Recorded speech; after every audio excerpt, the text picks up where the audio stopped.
Now I'd like to welcome to the stage Ms. Sam Venter. Ms. Venter has been with the Nelson Mandela Foundation for almost 9 years after 25 years in journalism, including 14 years in the international news agency, the Associated Press. She currently serves as senior researcher at the foundation, a foundation committed to convening dialogue around critical social issues, including particular issues regarding human rights and democracy in order to contribute to a just society, which is something that all of us as Mandela Washington Fellows can identify with. Now I'd like to welcome Ms. Venter to the stage, please.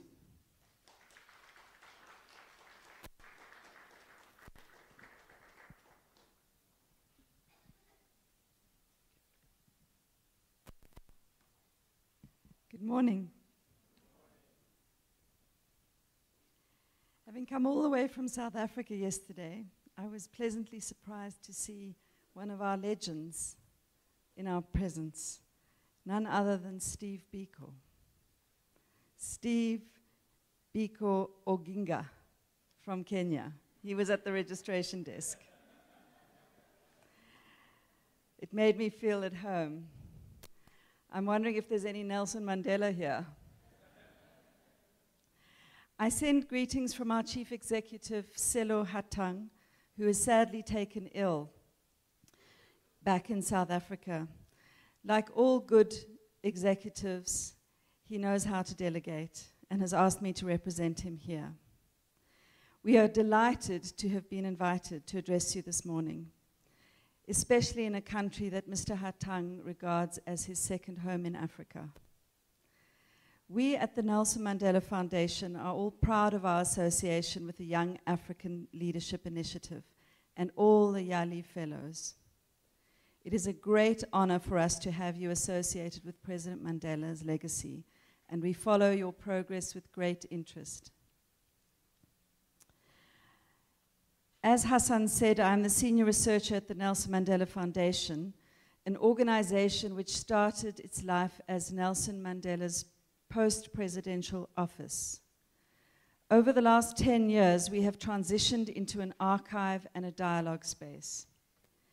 As Mr. Mandela used to say, dialogue is not getting people together who agree with each other.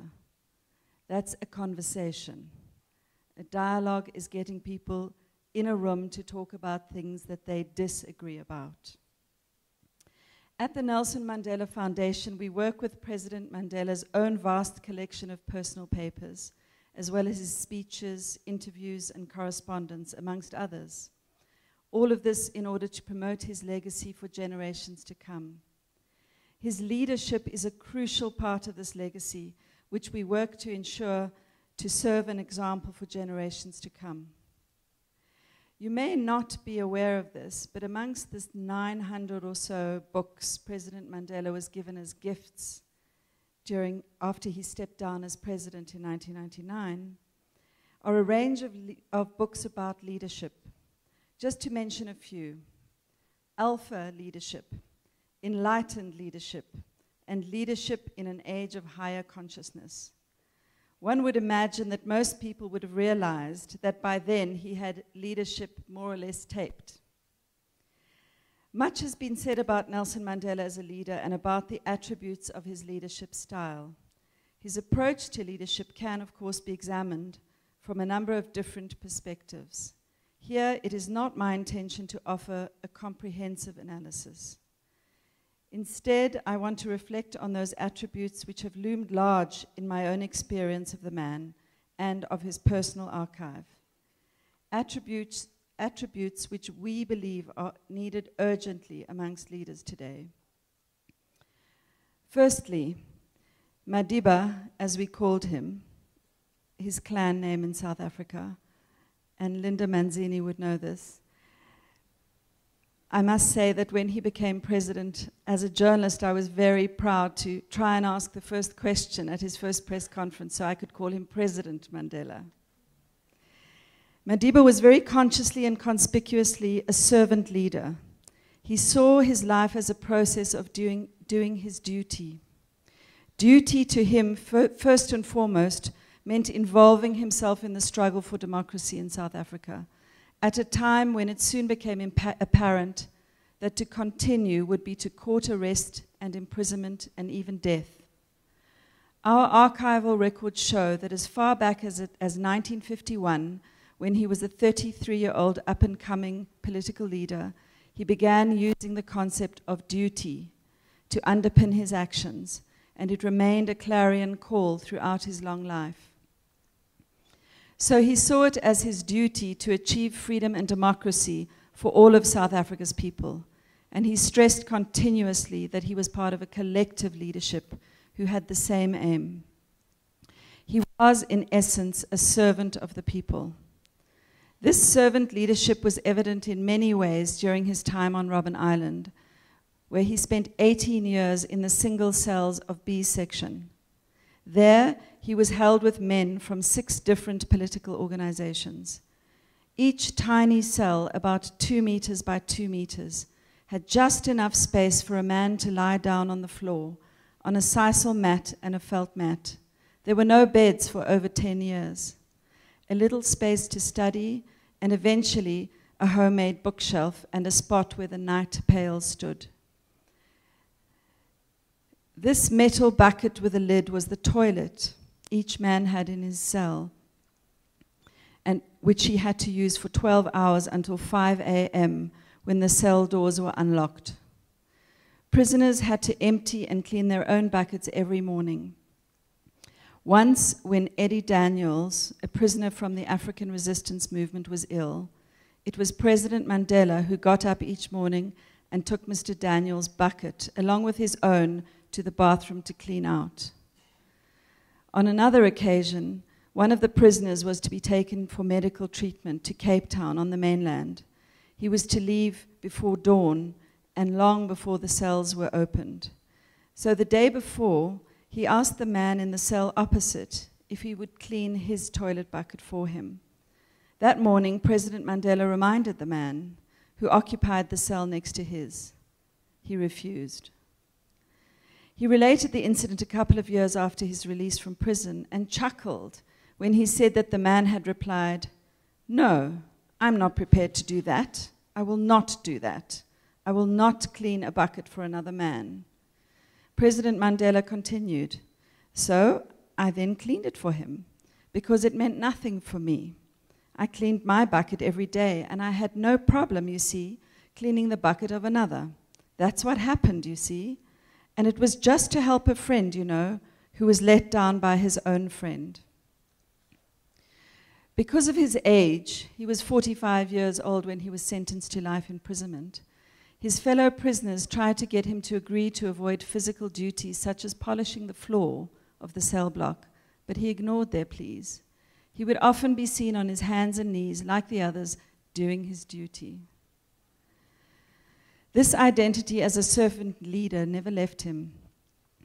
On his release from prison on 11 February 1990, President Mandela began his first speech of freedom in this way: "Friends, comrades, and fellow South Africans, I greet you all in the name of peace and democracy and freedom for all. I stand here before you not as a prophet, but as a humble servant of you, the people." The negotiated settlement to end apartheid, which Mandela started in prison in 1986, continued on his release and ultimately resulted in South Africa's first democratic elections on the 27th of April 1994. Another important quality of leadership he embodies describes an absence, the absence of what I would call an over-eagerness to be the leader. Too often we see ambition spurring men and women to reach for power, to rush to the top. Nelson Mandela represented a very different approach. In the run-up to South Africa's first democratic elections, he was pressed into service as the most important leader in the country. He had to be persuaded to accept a collective decision for him to become the president. He wrote later, I advised against the decision on the grounds that I would turn 76 that year, that it would be wise to get a far younger person, male or female, who had been out of prison, met heads of state and government, attended meetings of world and regional organizations, who had kept abreast of national and international developments. Then, on the 2nd of May 1994, while making the speech to mark the election victory of his party, the African National Congress, he said, "I am your servant. I don't come to you as a leader, as one above others." In a world where celebrity is worshipped, Madiba was often asked to name the person he regarded as his own personal hero. Never one to identify favorites, whether it be a type of food, a piece of music, or a person, he said, "It is not necessarily the men and women who have titles. It is the humble men and women that you find in all communities, but who have chosen the world as the theater of their operations, who feel the greatest challenges are the socio-economic issues that face the world, like poverty, illiteracy, disease, lack of housing, inability to send your children to school. These are my heroes. If any head of state qualifies in this, he is my hero." The third quality of leadership I would mention is the seemingly innocuous one of consistency. For President Mandela, this was a fundamental attribute of leadership, as he wrote in an undated notebook entry in our archives. Leadership falls into two categories: those who are inconsistent, whose actions cannot be predicted, who agree today on a major issue and repudiate it the following day; those who are consistent, who have a sense of honor, a vision. The need for today's leaders, guided by principle rather than expedience, is urgent. A fourth and closely related quality is the determination not to outstay one's welcome. Mo Ibrahim, in his lecture at the 11th Nelson Mandela Annual Lecture in 2013, argued that Africa is plagued by leaders who do not know when to step away. He pointed out the absurdity of a leader in his 90s seeking a new term of office. What a stark contrast is provided by Nelson Mandela. Having been persuaded to accept the presidency, he announced quickly and publicly that he would step down after one term. And unlike others who made such announcements, he did what he said he would do. You may know that in his retirement, at the request of the late Mwalimu Nyerere, President Mandela spent a lot of time and energy in brokering peace in Burundi. The situation in that country today would have deeply disappointed him. The fifth quality I would like to highlight is accountability. A good leader gives account to those who have put him or her into a leadership position. A good leader holds all levels of leadership accountable. As Mandela said in 1990, accountability of leaders to the rank and file and the accountability of members to the structures to which they are affiliated is the flip side of the coin of democracy. While constrained by the energies of collective leadership and by his own loyalty to those who had served him well in the past, Mandela insisted on those around him embracing accountability. Those who were dismissed from his cabinet or threatened with dismissal will attest to this. Former Finance Minister Trevor Manuel, for instance, has spoken about how Mandela disciplined him the first time he broke cabinet ranks publicly. Lastly, there are three very striking qualities that some may view as insignificant when judging a person's leadership style. But in the case of President Mandela, they are qualities that increasingly drew people to him and encourage loyalty. They can be described as qualities of sincerity and are a sense of humor, treating every person as worthy of respect and compassion. Nelson Mandela laughed a lot and often at himself. He steadfastly refused to take himself too seriously and believed in surrounding himself with people who would not hesitate to tell him when he was wrong. He wrote, "It is a grave error for any leader to be oversensitive in the face of criticism, to conduct discussions as if he or she is a schoolmaster, talking to the less informed and inexperienced leaders." President Mandela would often frustrate his staff, and particularly his security, when he was at an event or a meeting. He would first greet each person and sometimes delay shaking hands with a dignitary to make a point of greeting a worker. Often, after attending an occasion at which food was served, he would not get into the waiting vehicle to leave before asking where the kitchen was. When his team tried to object, he would say, "We have eaten, haven't we?" Whereupon he would go into the kitchen and to thank each person responsible for preparing the meal. Madiba genuinely cared about people. On many occasions, he would sit at the deathbed of a person with no media present and no later announcement made. He would hear of an ailing person, often someone he didn't know very well, and instruct his staff to take him there. I have personal experience of this. In February 1998, he visited my mentor, an anti-apartheid activist and journalist called Amin Akalwaya.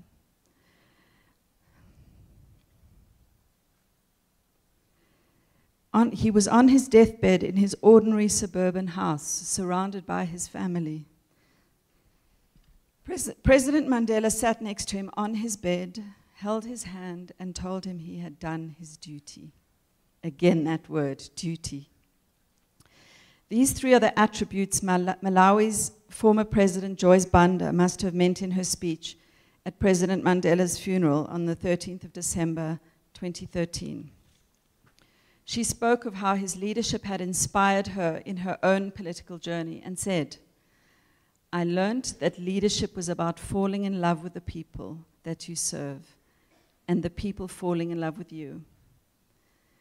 Nelson Mandela set a very high bar for good leadership, but the qualities which made him a good leader are available to and attainable by anyone exercising leadership, whether they be heads of state or school principals, captains of industry, city councillors, or Yali fellows. Today in South Africa, and I would argue this holds true for Africa as a whole, good leadership is at a premium. Our continent is crying out for leaders to lead. It is crying out for leaders who believe that with power, as with freedom, comes responsibility. It is crying out for leaders who are out in front while walking that long, never-ending walk to freedom, who, if they rest for a moment, do so only to catch breath, not to feed at the trough of self-enrichment. Nelson Mandela is gone, but his voice is alive. Listen to him one last time. When he was asked in an interview about his own death, he replied that death is inevitable. But, he continued, when a man has done what he considers to be his duty to his people and his country, he can rest in peace. I believe I have made that effort, and that is therefore why I will sleep for the eternity. President Mandela is sleeping now. Are we up for making that effort? Do we hear the call of duty? Can we exercise leadership in a way that honors his legacy? Will we groom a generation of leaders that would make Mandela proud? I thank you.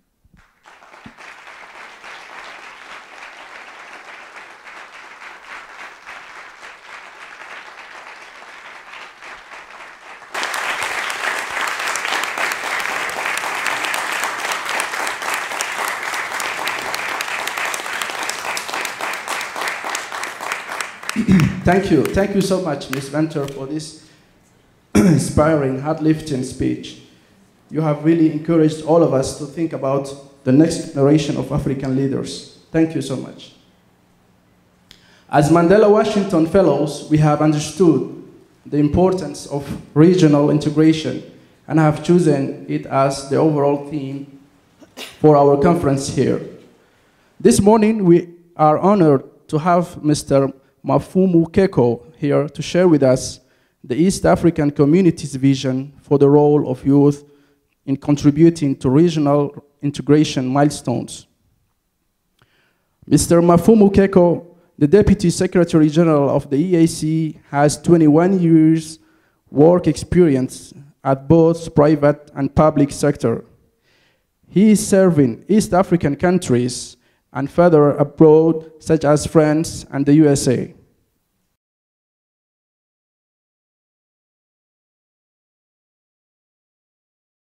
maybe you could give us an overview of the work you do, maybe across Africa, or what are the themes you mainly focus on as a foundation? Thank you. Well, as I said, we're an archive and a center of dialogue. So we do, I'll give you an example. There's many, many things. We arrange dialogues. Recently we had one around xenophobia, which you would have heard was a big issue in South Africa. We supply schools in very deprived areas with libraries. They're made out of containers. We have them stocked with appropriate books, age-appropriate books, and very often books that are available are about America or Britain, and they're not very useful. So we've got some good publishers locally, and they publish children's books in all the languages, and we put those in the libraries. Our next project we're involved in is, there's going to be a climb of Mount Kilimanjaro. Our CEO is going to be doing it with a bunch of celebrities and mountaineers, and they're going to be raising money to provide sanitary towels for girls in poor areas who miss many days of school because of that time of the month. So they're going to be climbing in time for President Mandela's birthday on the 18th of July. They hope to summit on that day, and that is also International Nelson Mandela Day.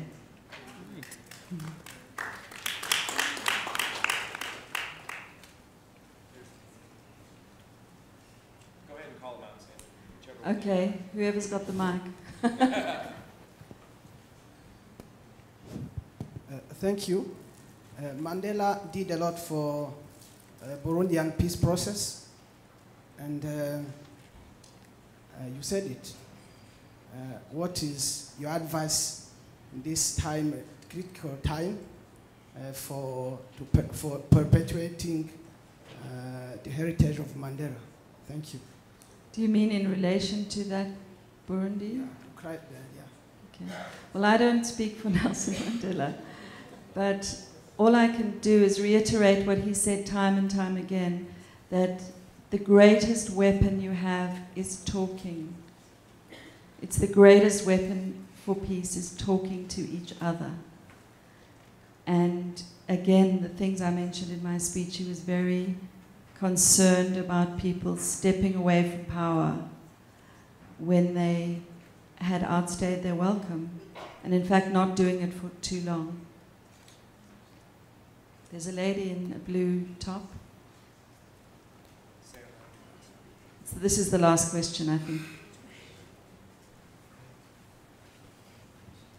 Thank you. I'm Chikulupi from Tanzania, and my question is, handling the legacies of Nelson Mandela and Julius Nyerere, you see like they wholeheartedly all over Africa fought for political liberation by then. So what do you think or the current leaders should do or embrace or strengthen to fight for economic liberation of the continent? Gee, I think that's a question that you yourselves should probably answer. I'm not an economics expert.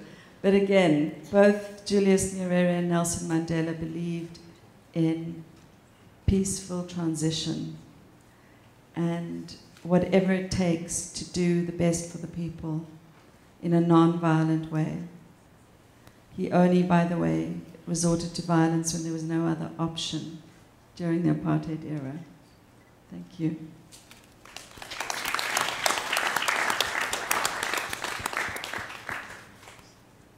Thank you. Now, ladies and gentlemen, please welcome Joyce Swanner, Senior Vice President and Chief of Staff at IREX, to the stage.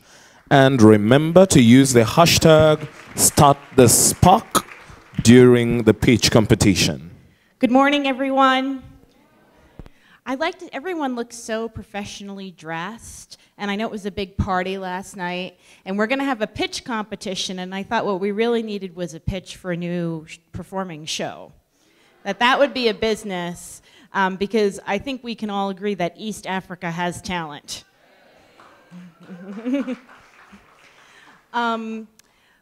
Let me briefly tell you what this morning is going to look like.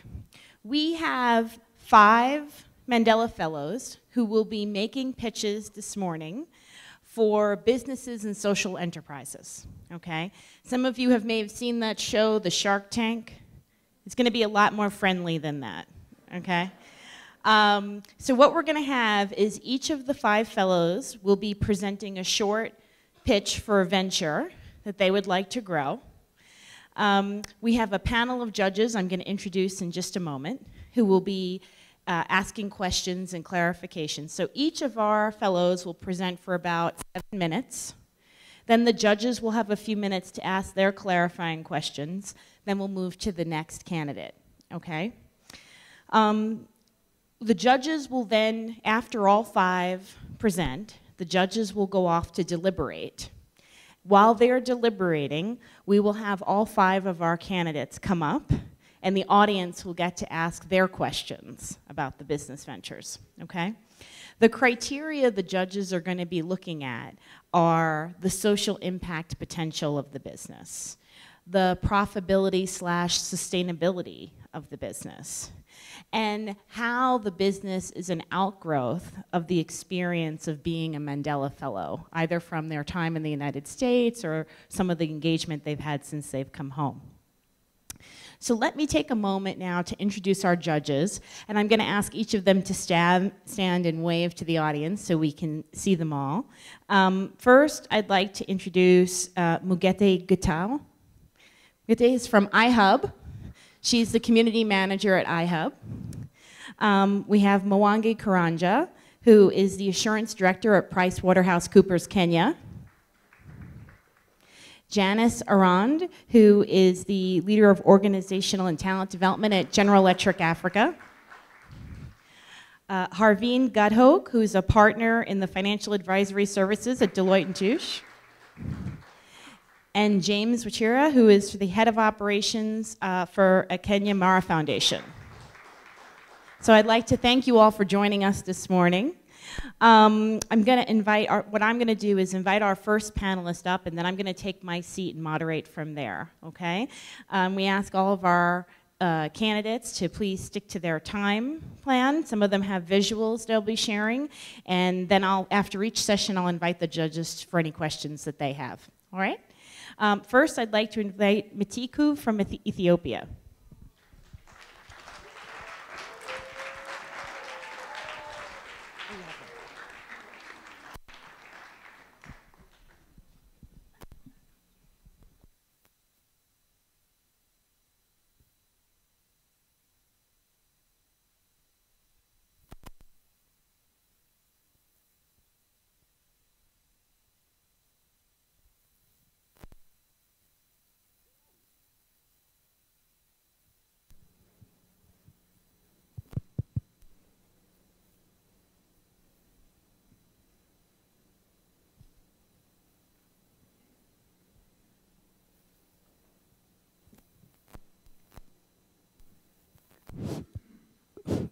Can someone help me with the PowerPoint, please?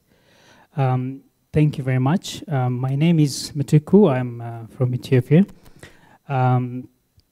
I will be speaking about a project that I have developed, and I will be speaking for about 7 minutes. And in the meantime, you can ask me questions about it.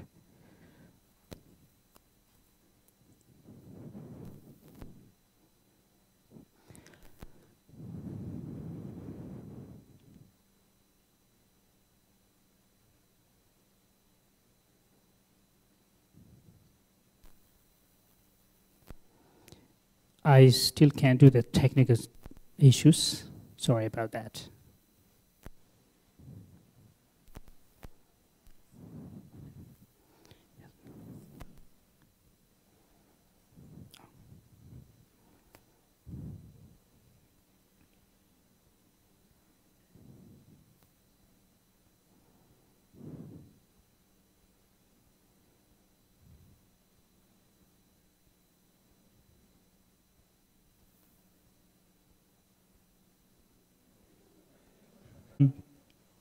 So my name is Mutiku, as I have introduced myself. I will be talking about two important statistics, and based on the two important statistics, I'll be talking about the new idea I'm going to develop. What is it I'm going to talk about? First, blindness. We know that blindness is one of the biggest problem in East Africa, and particularly in Ethiopia.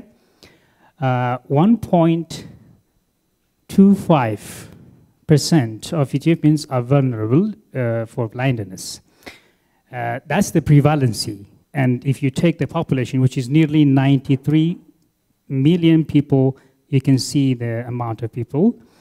And in terms of blindness, when we look at blindness as a problem, the biggest problem is actually mobility and access to resources, as well as affordability of equipment that are used for mobility. Another important statistic is bamboo trees. We have the largest bamboo resources in the world. If we look at the statistics, 67% of bamboo forest in Africa are in Ethiopia. And that's nearly 7% of the world. If we combine the two, blindness with bamboo trees, then we can think of a new idea. That's walking sticks using bamboo trees. With this, we can easily manufacture walking sticks. And when I say walking sticks, collapsible walking sticks using bamboo tree. Imagine having a walking stick just made in your house or in your kitchen table or in a larger scale industries. Now, how do we do it? This is how I did it, and I'm going to share it with you guys.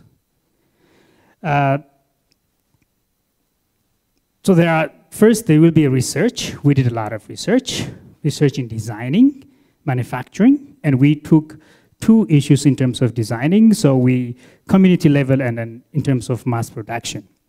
So in terms of research, we took at the different designs, what are the best way to combine the bamboo trees and how do we do it? Once we have the design, we glued the pieces into a collapsible walking stick. This all was done in the laboratory, and it was very easy to do it. If I can take you through the process of manufacturing a prototype bamboo walking sticks, first step that we did was we collaborated with the people who can know how to shape bamboo. Bamboo is a very strong material, but also very weak if you know how to handle with bamboo. And therefore, there was a bamboo supplier, bamboo expert, very close to where I live. And I talked to the guy who is normally used to making furnitures. And then he agreed to cut and supply some pieces of bamboo that are important and that are in the best shape for the purpose of walking. Then we experimented. We cut the pieces, glued them together, and finally we came up with a new final product. Walking stick made of bamboo, collapsible. Very easy, accessible, affordable, and you can do it anywhere. We did it in our kitchen table, and you can do it anywhere. Now, this is the final product. This is the painting, but the final product is also with us. Why do I do this? Why do I care about that? I've been working with the blind people for almost 10 years. I am working with the blind people in terms of supporting them and getting help with them, and mostly getting donors. We got a lot of canes and collapsible walking sticks made of aluminum, imported mostly from the US, at the same time from Canada. But how long can we really go on like that? How long can we go on importing walking sticks that are not easily accessible and that are not affordable, by the way? If you want to buy one of these canes in Ethiopia, you can't get them. There are some small companies that have introduced to manufacture these things, but they are very difficult to access. So everything we get is through donations. So we can break that barrier. We have a long history of knowledge, local knowledge on bamboo manufacturing, and relatively easy to work with. How much does it cost? I'm not an accountant, but I was able to do the maths when I purchased the materials that I used for this walking stick.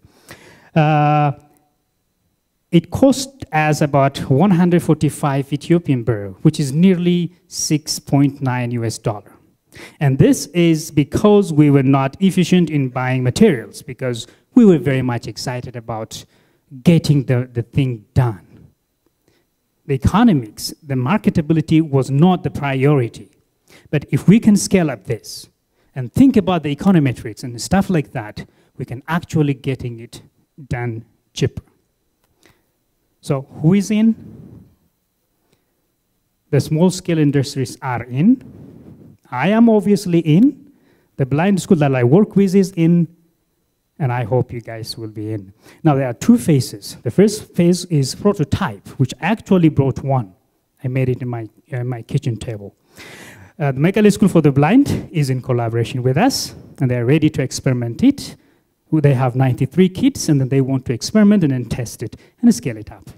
Phase 2 will be a large scale manufacturing or industries, and the industrial engineering in Mekale University where I work. I'm not an industrial engineer.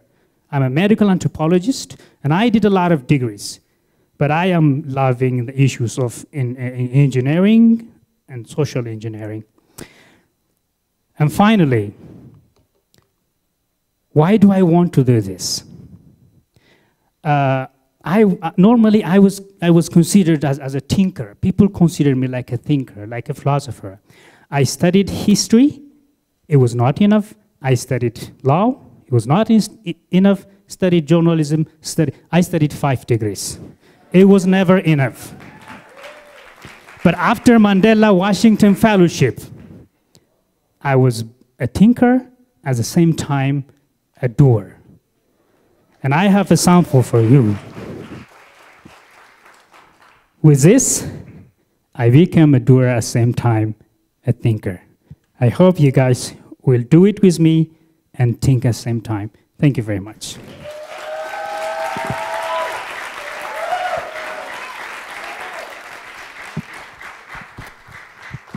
Excellent job. Judges, questions?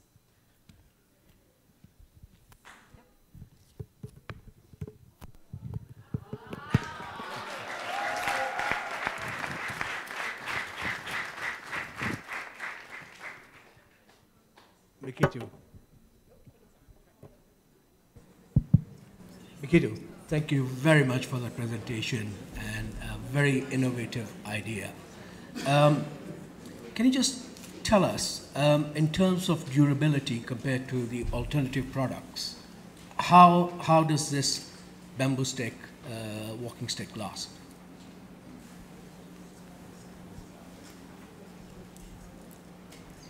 Should I answer a question? There are alternative products.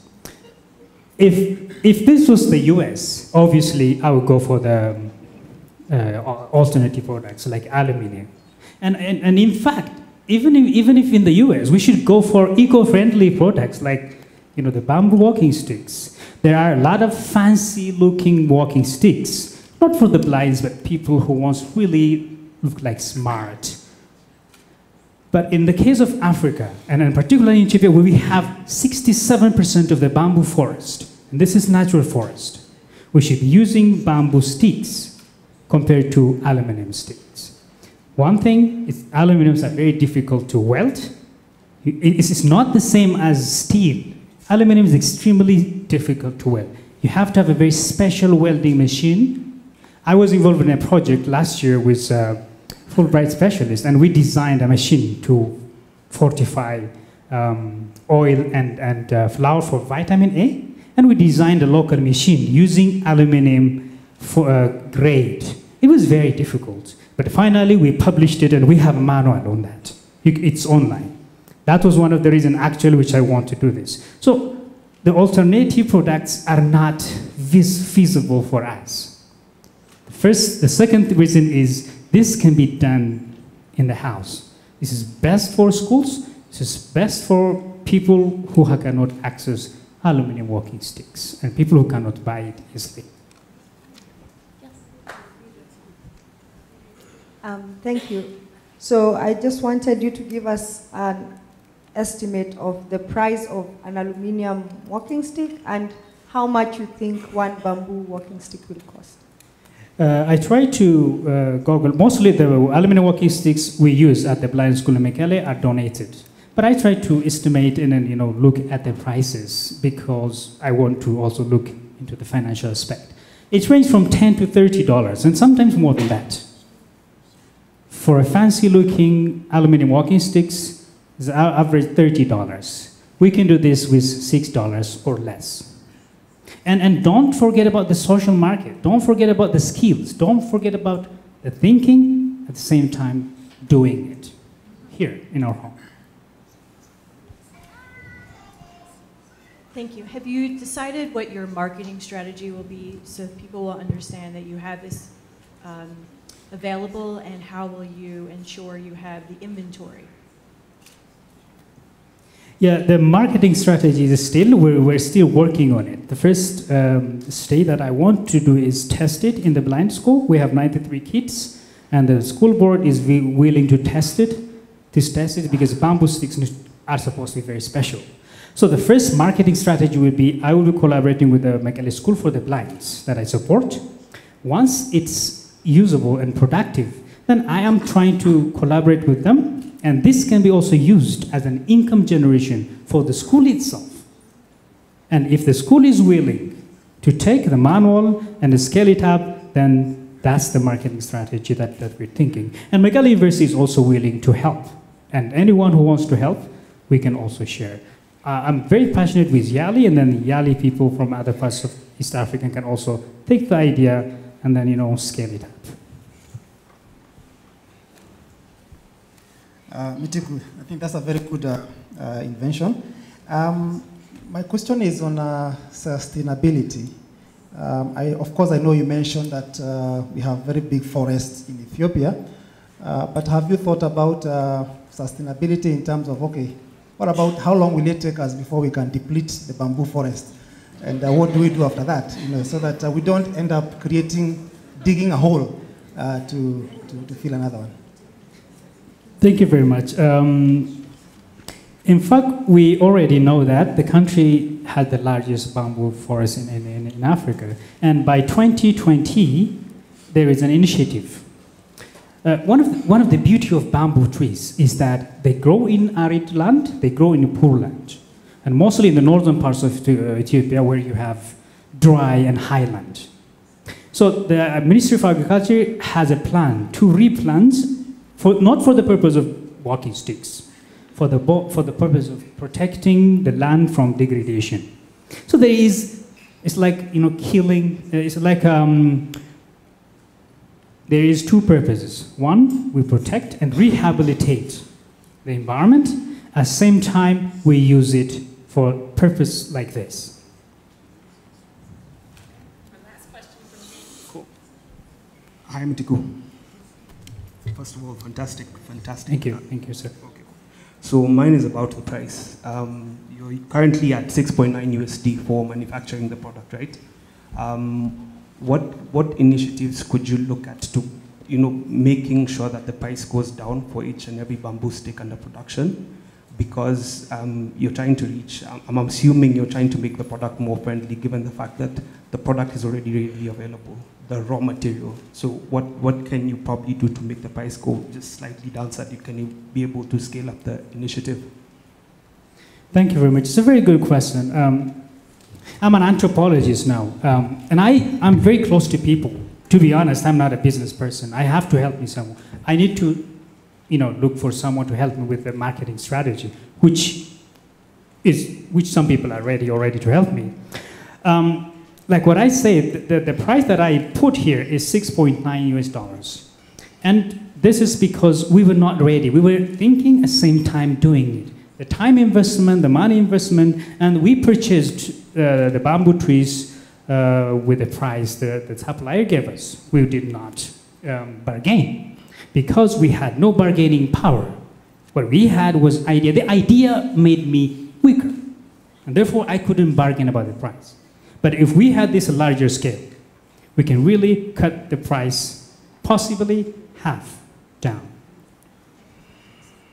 Thank you very much. Let's everyone give Matiko a big hand. Thank you very much.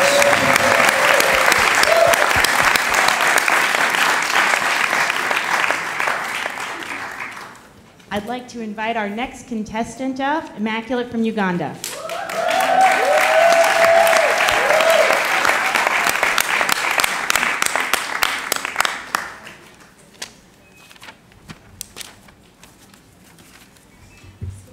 Everyone. My name is Immaculate Katushabe. I'm from Uganda, and I'm a graduate of horticulture from Makerere University. I have 5 years experience in plant breeding, selection, and massive production of cuttings of plants at Exclusive Cuttings, and it is an international company that exports those cuttings all over the world. I'm the co-founder of Farm Hot Africa, and I'm here to assure you that Farm Hot Africa, an agribusiness venture committed to ensuring food security while contributing to the sustainable household income, is worth your time. I'm excited about Farm Hot Africa because of my personal story. When I was growing up, going to school, I used to grow sugarcane to pay for my school fees. And after graduating, as like my siblings should not go through what I went through with school fees. And I got a job at Exclusive Cuttings, then I started paying their fees. But in the meantime, I encouraged them to grow annual crops so that they could pay for their shopping. And that's when also I thought about other people in the community who are facing the same challenge. And I started volunteering at the women's group to give them the skills of producing the crop for business. In this process, I met a woman who also gave me her story that for her, she will make sure that she will not make it for the son to join secondary school because she will not manage. I was renting her land, and I was like, next season I'm not doing anything from your land. You will do it yourself, and I will show you how. So I started demonstrating to her how important selecting the seed is to production. And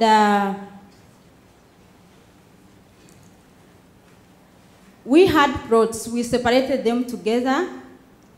This plot for her with her seed, because she insisted she wants to do it her way. And I told her that I'm going to select mine, come we select together. And then everyone was taking 10 square meters of land and then doing it different with selection and not selecting.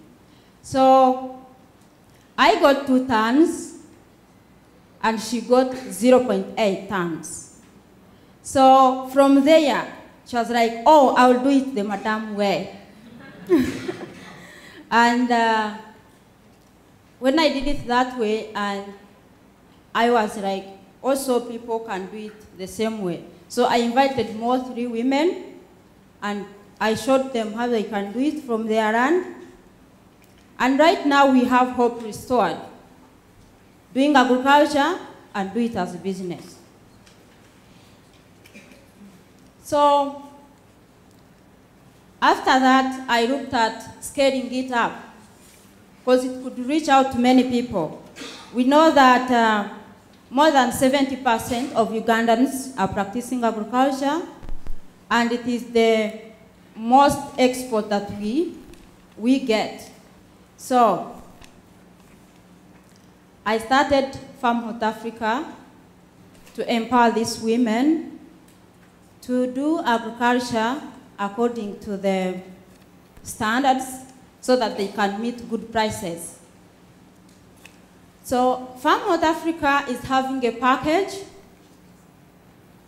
which integrates the business, production management, and post-harvest technologies which ensure the good quality of the produce. So from here, these women will be demonstrated on 1 acre, 5 women, 1 acre, and then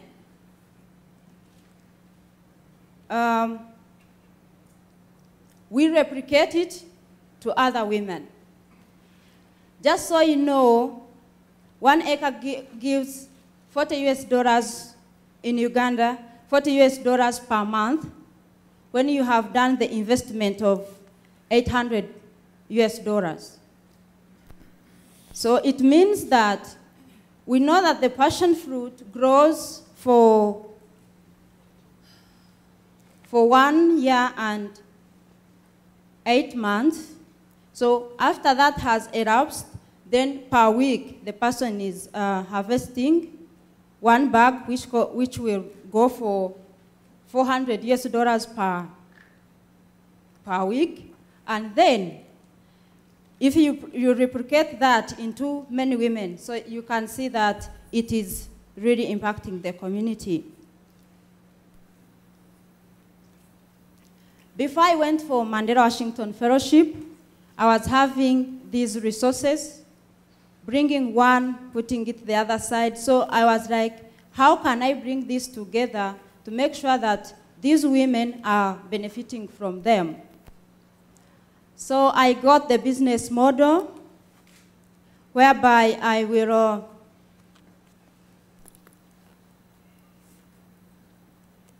have to give them the seeds, give them that package, and then they grow, and then they bring the produce to me.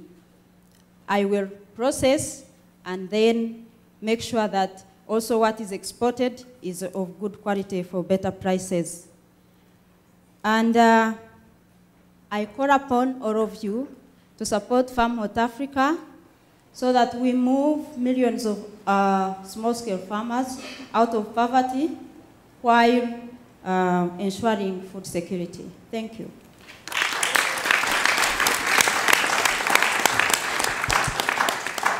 Thank you, Immaculate. Questions, judges? Immaculate. Yes. A very inspiring idea. Well done. If you want to take this project forward, yeah. How do you intend to take it beyond your community to the wider Uganda? Thank you very much. It is a very nice question. We all know that in different areas, it is a different type of climate. So with my skills in cuttings production, then we bring our cuttings and we try them to different areas. So what works is what we shall take there from the same variety. Hello, Immaculate. So just to be clear, this is a project to grow passion fruit. Yes. So what is the thing that you're doing? Is it that you're providing cuttings and this is the thing that is increasing production? We are providing cuttings, then we give them also the market. And so you said you receive the produce and then you process and export. Are you exporting fruits or are you exporting like juice and things like that? Thank you for the nice question. We shall produce juice for the Ugandan market, the fruit for the international market, and also the pulp, if that is what we require to take to that country.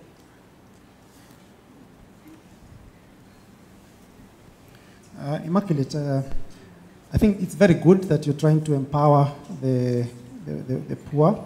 Now, my issue or my concern is basically on the cost implication. Have you tried to come up with how much it will really cost you to be able to, to get this, program ongoing? Have you thought about how much really you need and how sustainable it is so that then it can be able to replicate in other places?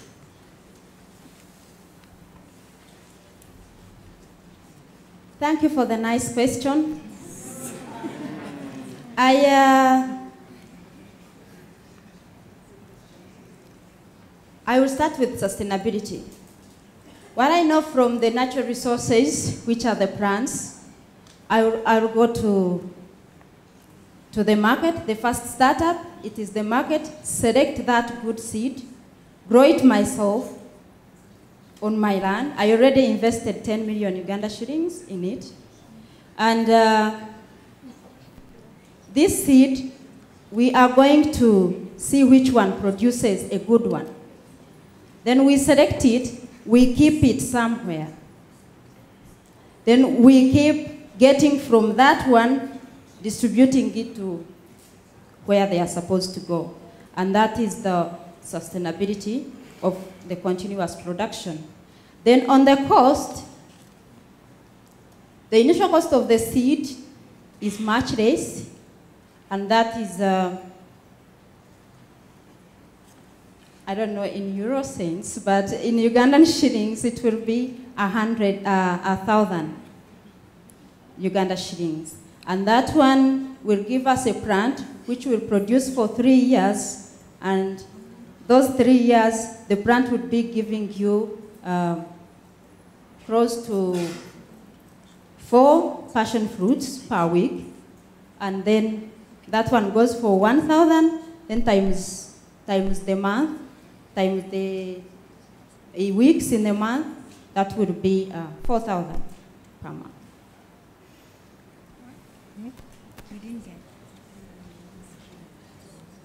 Part of what you put in your presentation today was about your story of how the women in the community wanted to see the proof before they would listen to your opinion and your advice on the quality of the seeds. Yeah.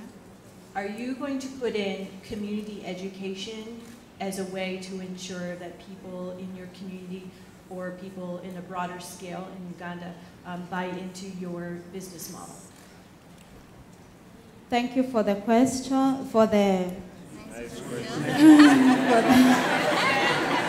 Yes, for that one.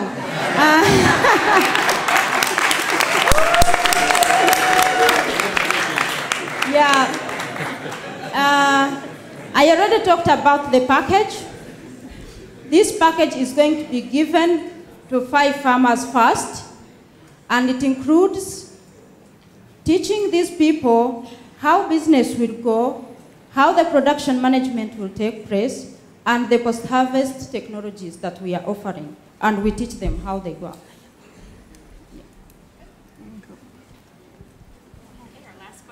Yeah, mine is just clarification. Are you looking at any other crops other than passion fruits for that because of just sustainability and, because I mean, it's not the only thing you could look at. I'm just wondering, is there any other crop you're looking at?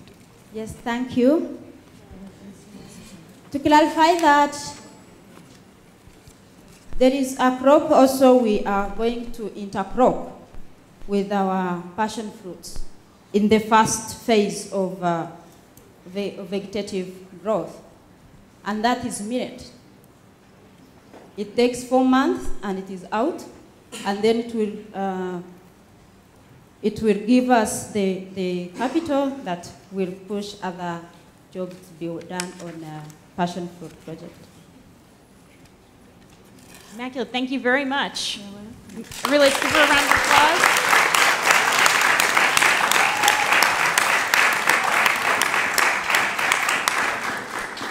Next, we'd like to invite our next candidate, Samuel from Kenya.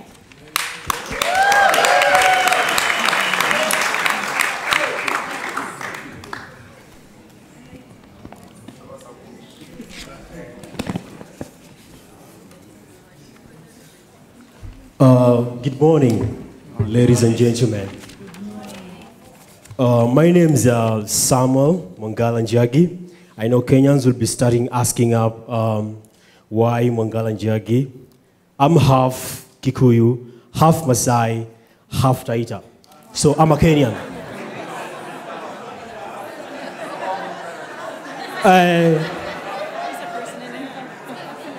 Before I start narrating my story, I have a question, and the question is, what is your action towards restoring sustainable environment personally or individually? And my background is leadership, and the issue of business came in when I was selected as Mandela Washington Fellowship in UC Berkeley, and also currently I'm based in Arusha doing surveys in green business opportunities. My business basically is converting marine debris, coconut husks, waste papers into alternative charcoal. And I call it in my brand name that is Mka Mbadala, as in alternative charcoal. And my market currently in Kenya, we have 40 million people, and 50% of the Kenyans, they use charcoal, which is produced from trees. So we keep on losing trees. And as a leader, I kept on experiencing the effects of climate change.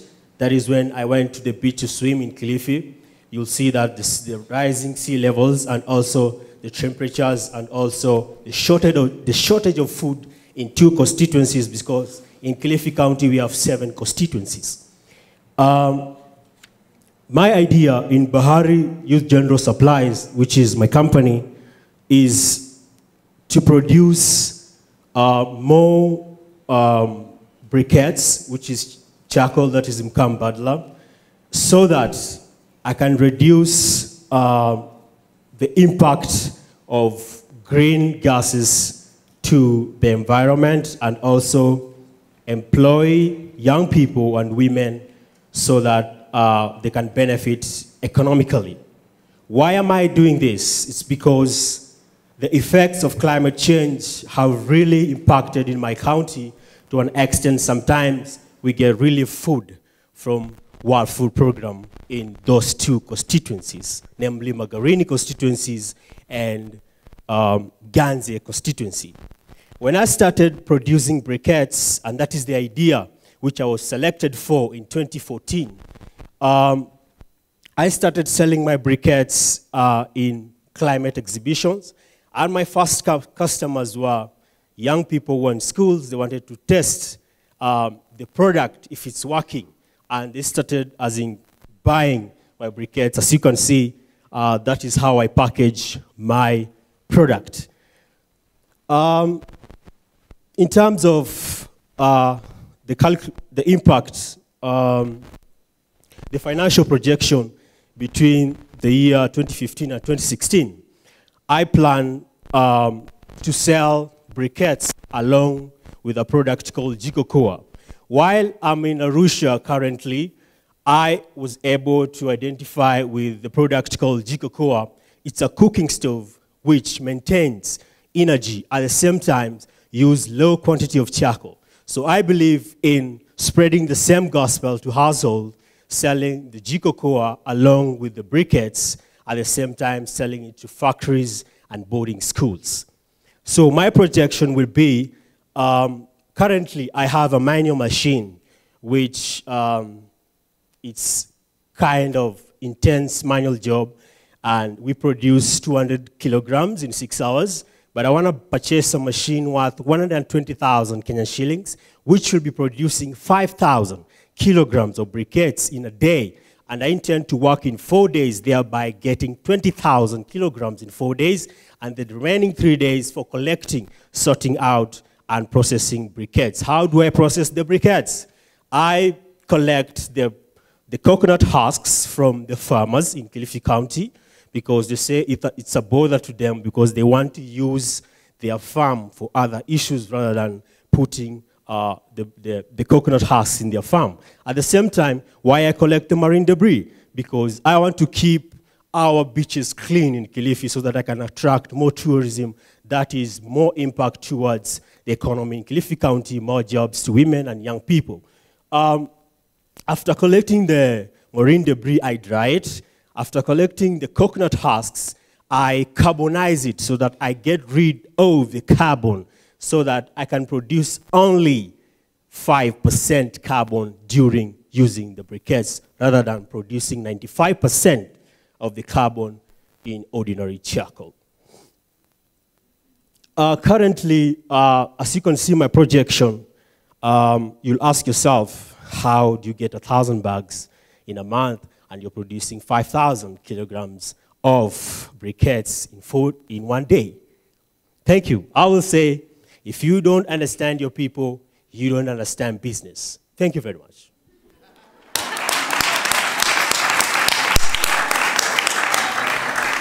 Thank you, Samuel. Judges, questions? Yes.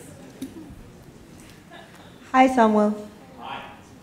Loved your presentation. I am all for everything that will make us stop cutting trees. I have a few questions. One of them is, how many kg are in one bag? And then I see your jiko koa is 1,000 bob per jiko. So if you look at the current market, like I think the last time I went out to buy a jiko, maybe it was 300. Maybe you could tell us a bit more about the jiko koa and why someone would pay 1,000 bob for a jiko.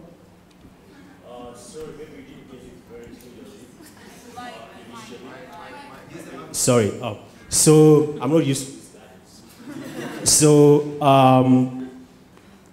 every sack weighs 50 kilogram bag. So at the end of the month, you produce 80,000 kilograms of briquettes. You divide by 50 kilograms, you get 1,600 bags in a month. But the 600 kilogram will be consumed because you want to make sure that you get a 50 kilogram bag, because Kenyans want something which is heavy. So at the end of the day, you get 1,000 bags and not 600. In terms of jikokoa, it's a cooking stove which use low quantity of charcoal, which is ideal to my business. Secondly, it has a special aluminum whereby when you put the charcoal inside it, it maintains the heat content. And I think you didn't see the figures very well.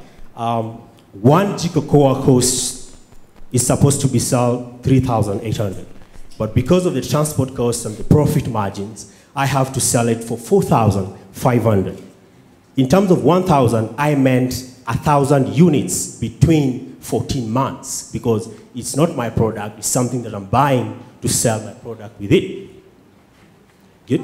How much is one bag of briquettes? How much is the 50 kg bag of briquettes? It goes for 300 shillings, because currently they're selling it in, when we have heavy downpour of rain, they sell it for 1,200, but I'm selling it for 300 so that I can make it accessible, affordable for the local mwananchi and the people who want to use it.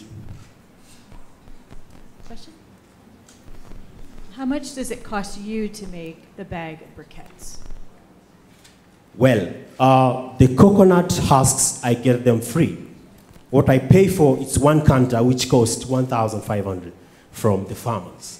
So what I have to do is just getting 2 boys or young people to go and just put the coconut husks into the kanta. I go to the beach every Sunday, so with my fellow young people, because we have an initiative in Bari's General Supplies, it's called the Green Page Initiative, whereby they collect lots of marine debris and we discuss about climate change effects at the beach. So it's readily available.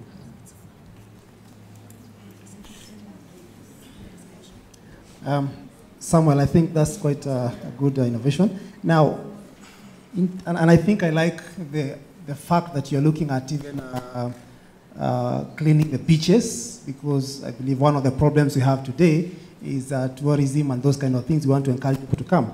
So, but in terms of sustainability, I think I keep on coming back to sustainability, because it's good for us to look at how do you intend to make sure that you don't run out of steam, because you may start very well with all this thinking of how you're going to get the husks and the debris and all that, but how do you ensure that you don't run out of steam and such that this can continue into the foreseeable future? Well, right now in Kilifi County government, they have a plan to plant more coconut trees not only in Kilifi County, but other counties within the coast. And currently, we are having not less than 5.6 million trees of coconut from Lunga Lunga, that is in Kwale County, up to Lamu County. So in terms of getting the farmers, I only need 50 farmers to get enough coconut husks. And you know, it's harvested within a time period of 3 months. So if I get like 10 trucks in 1 month, that is able to sustain me in a year.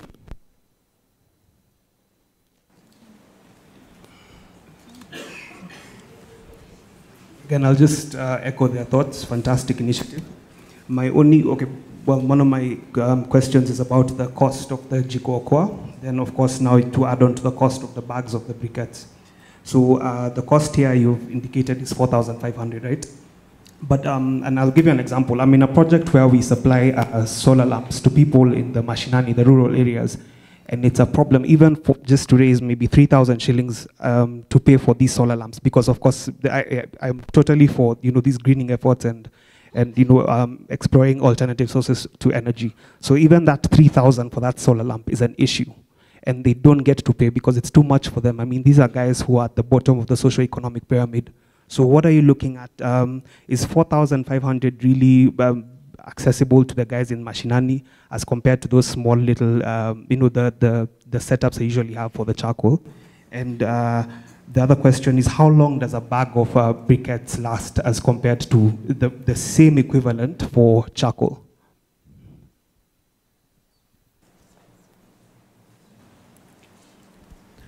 Okay, if I can add a couple of comments and observations to that as well, and then you can address them together. Okay. In your presentation, you had a picture of your product, which was packaged very nicely in paper. Okay, so on the one hand, you're trying to improve the environment and cut down trees, but then you're packaging it in paper. Yes. You need to think about that. Thank you. Okay. Two, whilst you're getting your coconut husks free at the moment, the way man works and people think is that very soon they'll realize that that product has got a value. So in the future, you might have a cost implication. And finally, again, in terms of cost, when you take the geographical spread from Lunga Lunga in the south along the coastline to the north, transport will be an issue. Sorry, sir, would you please clarify the issue in terms of your raw materials will need to be brought to you. What? At a cost. I'll start with my friend from Mara, and he asked about jikokoa being very expensive. I'm still in internship in Global Cycle Solutions in Arusha, and we're selling jikokoa for 90,000 Tanzanian shillings. Now divide by 20, you get it 4,500 Kenyan shillings. Is that right? And we have another option in Global Cycle Solutions, so they sell it for 100,000 in Tanzania. If you compare the two economies, that is Tanzania and Kenya, you get the fact that you can still sell jikokoa in Kenya for 4,500 or even more expensive than that. I have tried it. While I was in Arusha, I contacted the team and the company here, and I can prove that. I bought only 10 jikokoas and took it to the networks that I control in Kilifi, because in 3 years' time, through the Yes Youth Camp program, I was the president of Young People, and I was managing 500 villages of Kilifi County. So I only gave 10 jikokoas to one president from the village. And I told her, sell this jikokoa for 4,500 for cash. If somebody cannot afford it, sell it for credit. That is 5,000. And they will pay 2,500 the first 2 weeks, and the next month they'll pay 2,500 again. So that will be 5,000. I was able to sell 6 jikokoas, and 4 of them I ignored. And right now I'm running out of stock because I'm in Arusha. So in Kenya, I can still sell it more expensive. In terms of the cost implication about it, as in Kenya, when you start a business, everybody will want to do the same business in terms of selling the husks now. But thank God, since I was involved by the Ministry of Agriculture in county government, and I was able to make more contacts from the farmers, and I asked them about the coconut husk, and they say it is a bother to them. So they want to get rid of that. So I'm providing a solution to get rid of the husks from their farm. That is one. Secondly, if somebody wants to sell it from me, I already made some friendship within the coconut farmers. And at the end of the day, I want to include them in the Green Page initiative, whereby when they give me the coconut husks, they'll be selling it to me to a lower cost than that. But that is a bigger plan after 5 years, or if we have a competition. Any more questions? Okay. Samuel, thank you very much. Everyone, round of applause.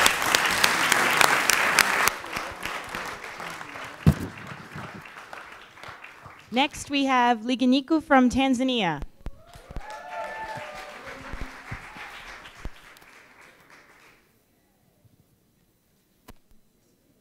Yes. Good morning to everybody. My name is Leginiku Milinga. I'm a Washington Fellow, an ACCA member, financial consultant, a marketer. Sorry. Technology. Okay. I'm here, want to talk about Rafiki. So, Rafiki is a Swahili word, means a friend. So, Rafiki Agro Innovation Center is a business accelerator targeting to work with smart, ambitious young people who want to venture in agriculture. So you will ask yourself, why? I'm throwing a bit of the numbers just to explain where I'm coming from, and I believe this situation is also applicable to most of African countries. So Tanzania, with 68% of youth population, every year 700 young graduate, and only 40,000 get employed in the formal sector. And the rest are employed by informal sector or remain unemployed. And 60% of this population are youth. Now, the informal sector, which includes macro, small, medium enterprises, employs about 45% of this population. But despite of the crucial role this sector plays in employment, they suffer from lack of appropriate knowledge, expertise, no adequate role models, no enough network of like-minded people, and the last, which is the most important, is access to the resource. And now, there's a lot of things contribute to that. So, another fact that I think most of us, we know,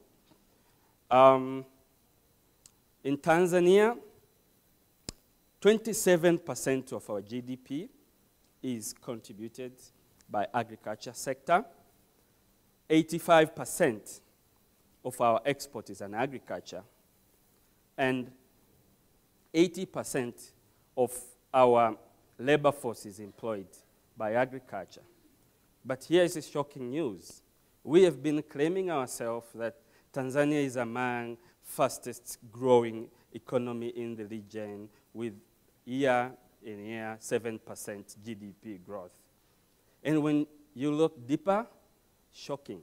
The sector which employs 80% of Tanzanian population grew only 2.3% year by year. What does it entail? That our economy is actually growing in the wrong direction.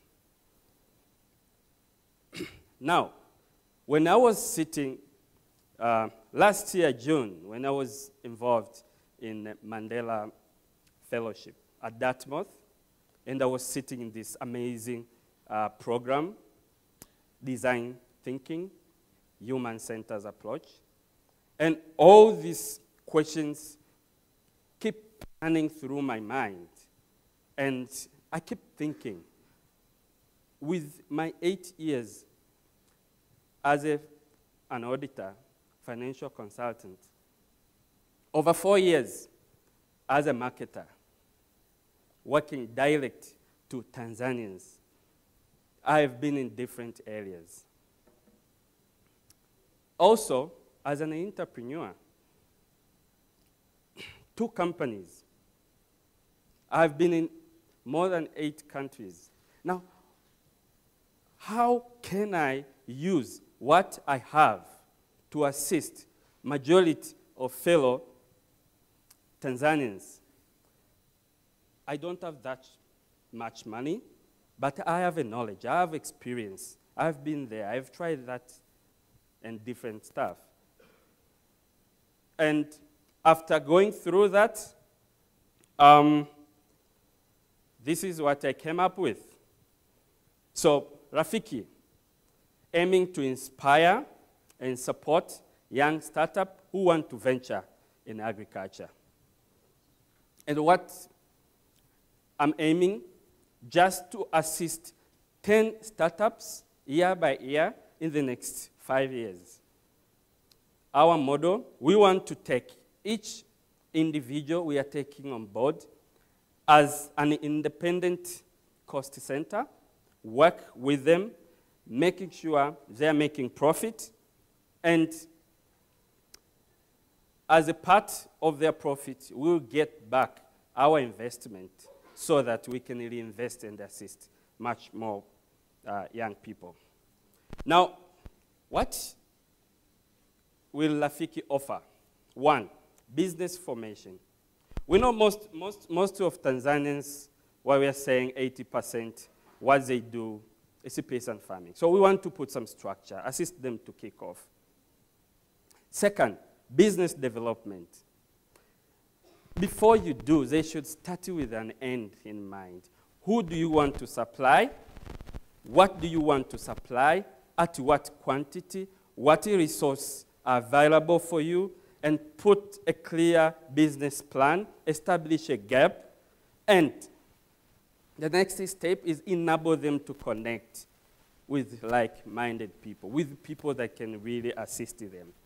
And the last one is the business acceleration. So what we want to do, we want to have some farmland where we can split it from 1 acre, 2 acre, 3 acre, 10 acres, yep, so that we can be able to lend to them. Because we believe most of them, they'll be freshly coming out of school. So I said, okay, fine, this is an idea, and this is a farmland. And we will work with agriculture institutions to provide support, to assist them. And the last is a little bit of a seed, so that to keep them starting and going. This is the biggest question. This is what I was trying to think hard. How are you going to make this sustainable? Because in the most of areas, we want to get money, and once the fund is not available, the project collapses. So what do we want to do? With the little resource that we will get, invest, assist them to make a profit, then be able to accumulate that profit, be able to own some key things that will make their business going. And then Rafiki will be getting a proportionate profit, and then if they will get a share, they will release the share so that they can get the resource back. And this is like a simple cycle. One, which is the most important is to get a right individual with a right idea. We develop that idea. We invest on that idea. And when they are ready, we graduate them and get part of the profit, put it back in the cycle. This is a dollar slide. I'm not going to go into details. This is just to show you what I've managed to figure out with an investment of 200,000 USD. We'll be able to start this business, and within 5 years, we'll be able to pay back this amount and keep the project going. Now, I had already started engaging with some key stakeholders back at Dartmouth, one being Dartmouth Entrepreneurship Network. They are very keen to work. They are very keen to share their expertise, which is very core. University of Dar es Salaam, Mzumbe University, their Department of Business and Entrepreneurship, youth organization, and the banks. Now, ladies and gentlemen, what I'm standing here and ask you, don't you want to be part of this? So please, join me. Let's put your logo on this and let's make change to this beautiful country. Thank you. Thank you, Liguniku. Questions from our judges? Thank you so much for that presentation. Now, in terms of probably just the numbers, maybe just to clarify, if you can clarify for us, the seed fund you're talking about, is that the 200,000 or is it something different? That's number one. And then I know you showed us some graph with a payback period. So I'm asking myself, how much are you expecting to, how long do you expect these farmers or these people to be able to pay back, you know, after they get into profitability? How long will it take for them to be able to pay you back? Thank you. All right, so what I'm asking is actually what I have established for this venture to start.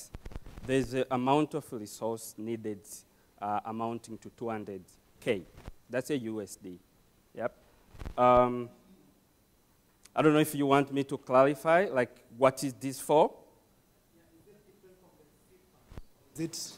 Okay, fine. So basically, the 200K, one is to be able to hire a much more bigger space, put the furniture, because right now I have an office at the CBD, but it's only a small one to run my own business. I have like 5 staff.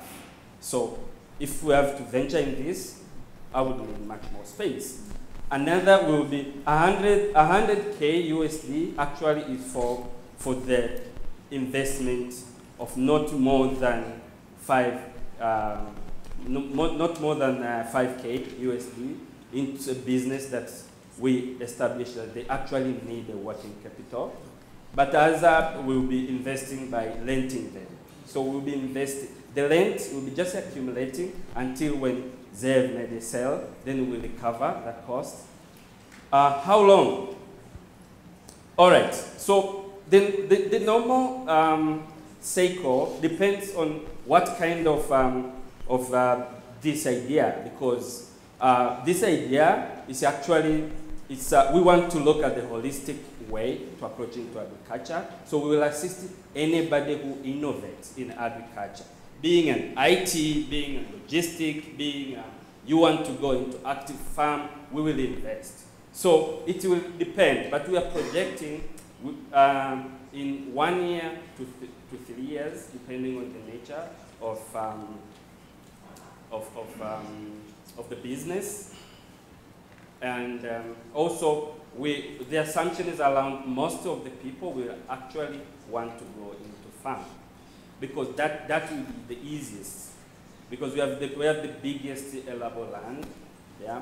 And as I said, majority of Tanzanians right now, they are cultivating. So the assumption is around most of the people, they want to go into active cultivation.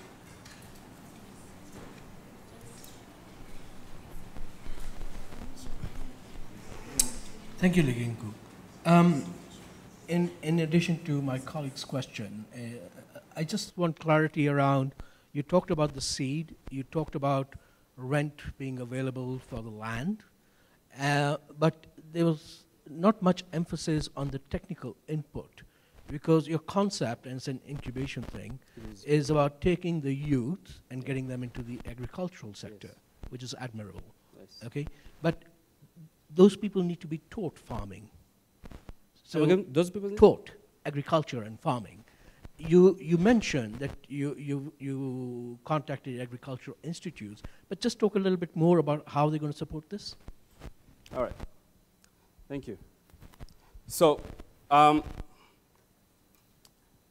it's clear that we understand on the scope of where we want to play, there will be a need of almost all expertise. I'm talking about agriculture itself, and within the agriculture, different type of crops.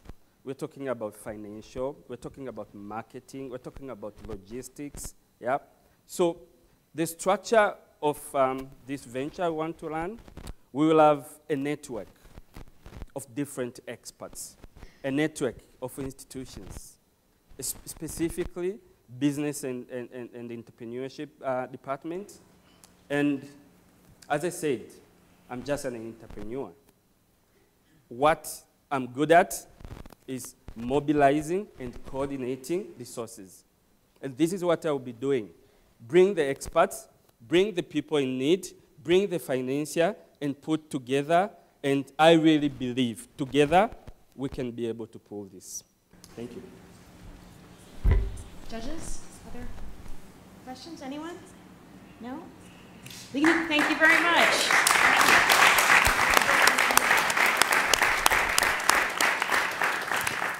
And last, but certainly not least, Hope from Kenya.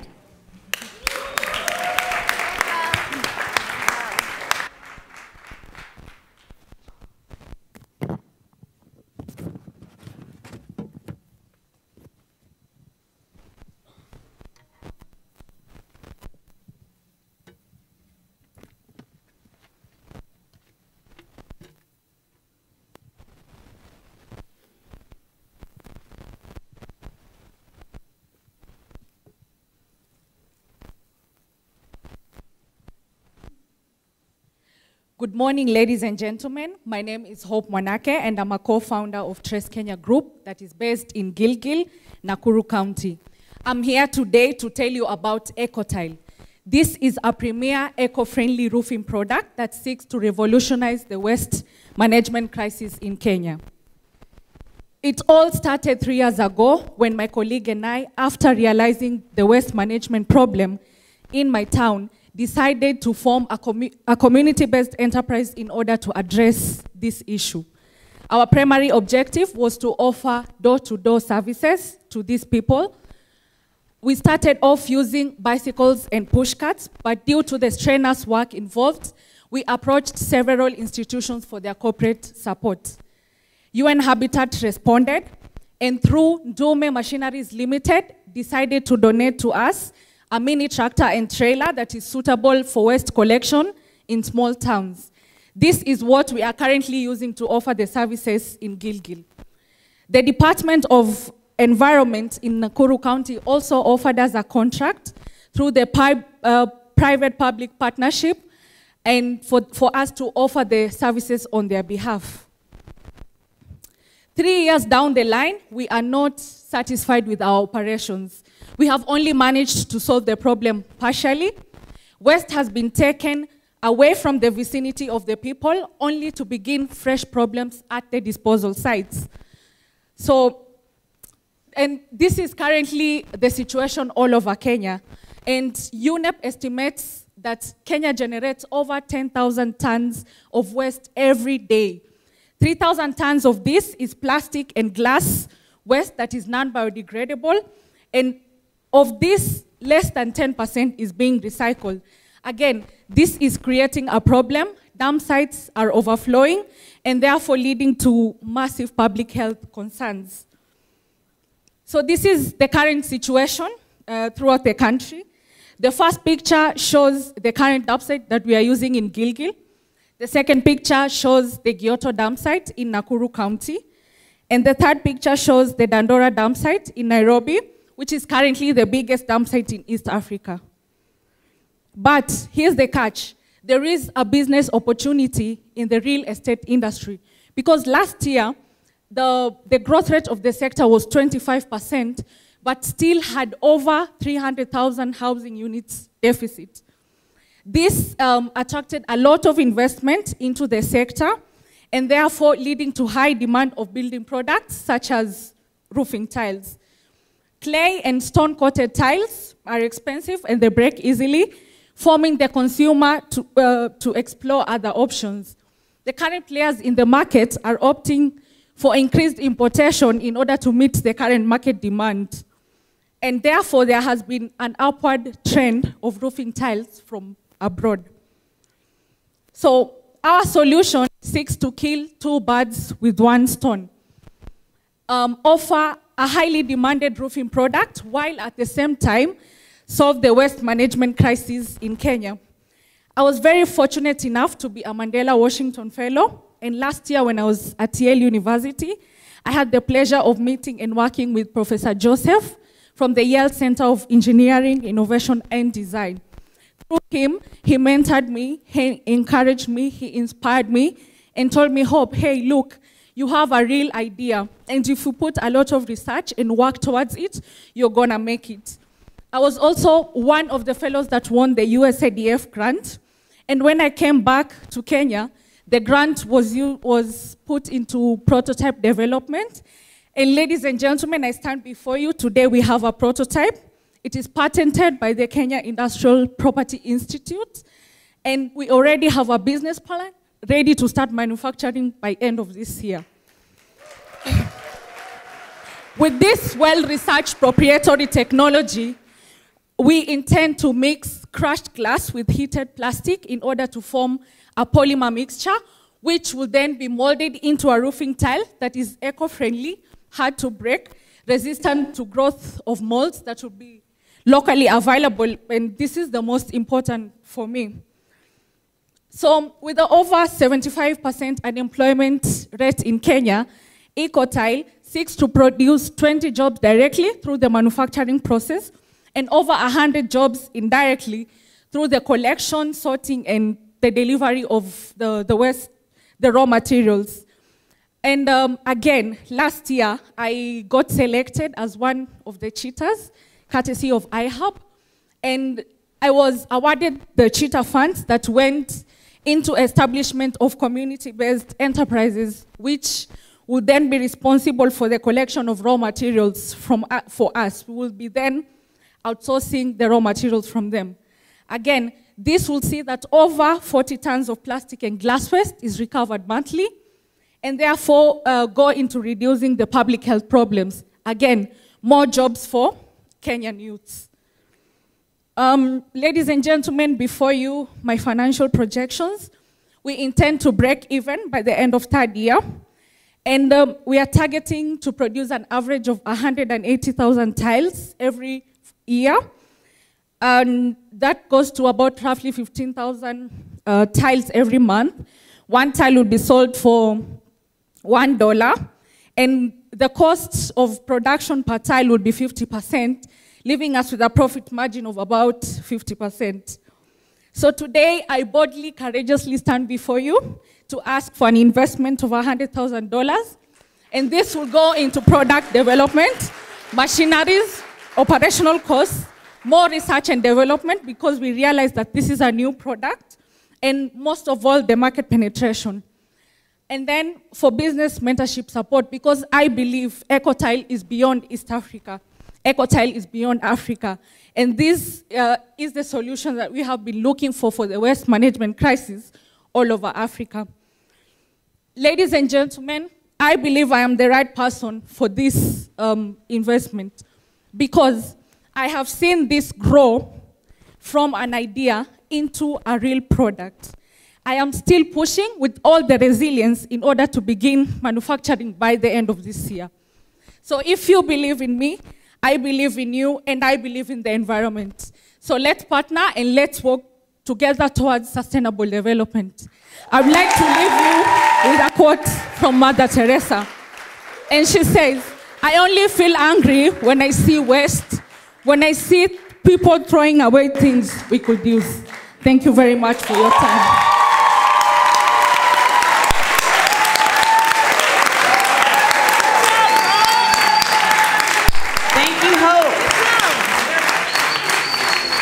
My assistant will move before you now, showing you the prototype we have currently developed. As you can see, it can withstand weight of up to 10 tons.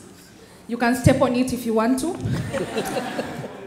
It's also safe to harvest rainwater because currently the roofing tiles that are nice and pretty, we cannot harvest water with them. And I believe sustainable development is not looking at things one way. It's looking at everything all around. So I hope you like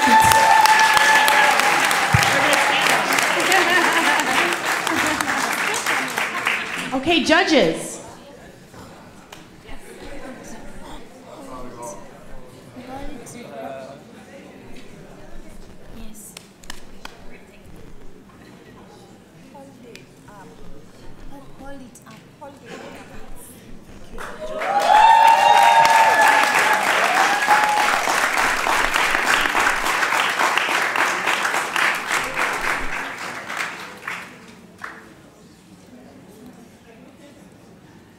Thank you for that great presentation. You mentioned that the cost per tile is $1 US.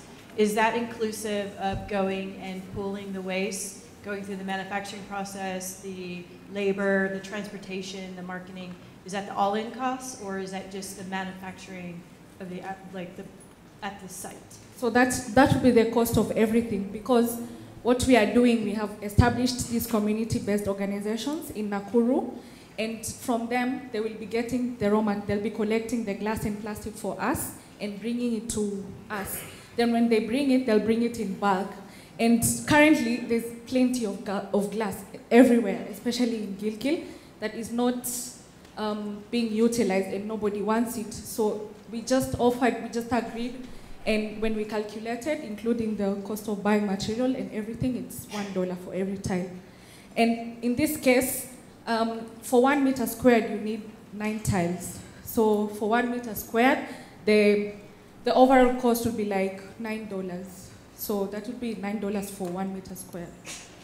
How much is a normal tile cost? So for example, we have the very famous Decra roofing tiles, and they go for like 3,500 to 4,000 for 1 meter squared, thereabout, because they are imported into the country, so they are very expensive.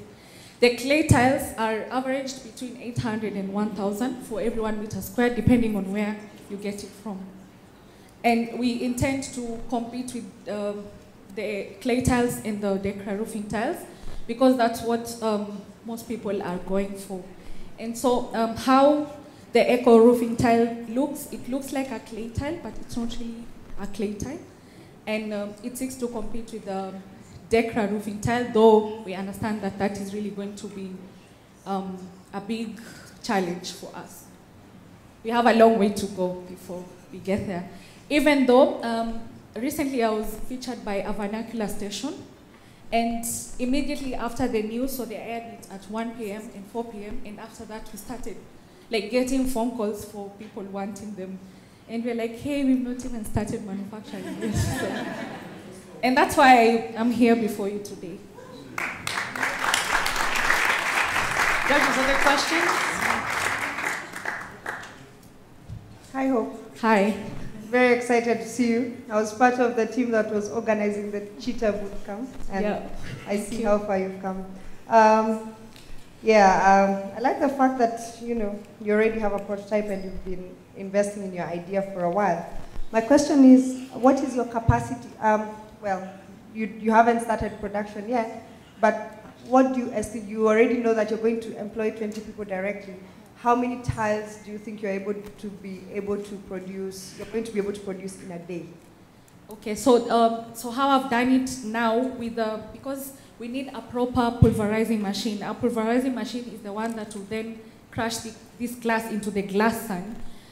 So currently, the one that would be most ideal crushes about 8 tons of glass every day.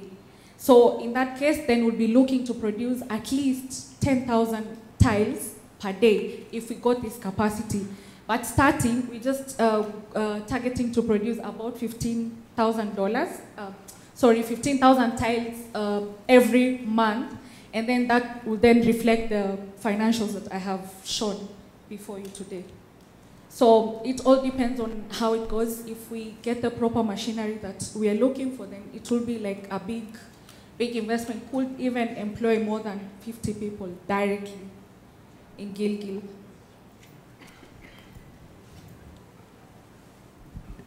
Thank you, Hope. What are your plans in terms of creating awareness in the market of your product?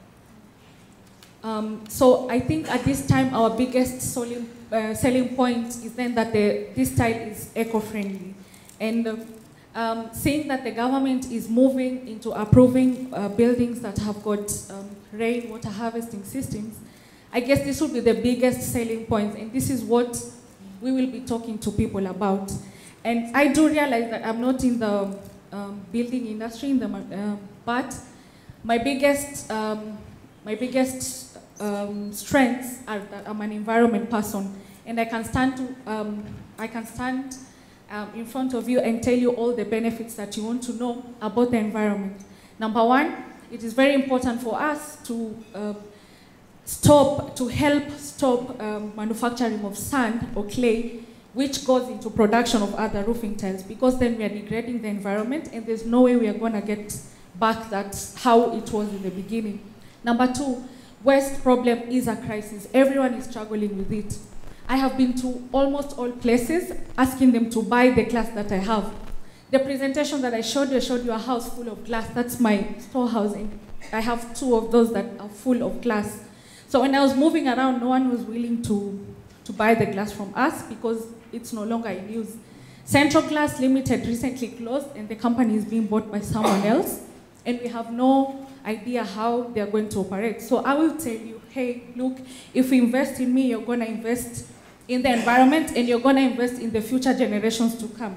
Help us get rid of this glass that is a huge menace in our country, and also help us stop the degradation of the environment through mining of sand and clay tiles. So I do realize it's going to be a challenge, especially competing with the big roofing tile producers, but we're going to give it a try. And hopefully with the help of some of you experts, we're going to move forward with this. Thank you. I have a quick follow-up to that. How do you plan to advertise that? So you have your advertising strategy, like you have your message clear, but how do you plan to get the word out? I guess it's just, I've been working with the community for over 4 years, and I believe in talking to people. I believe in being honest about something.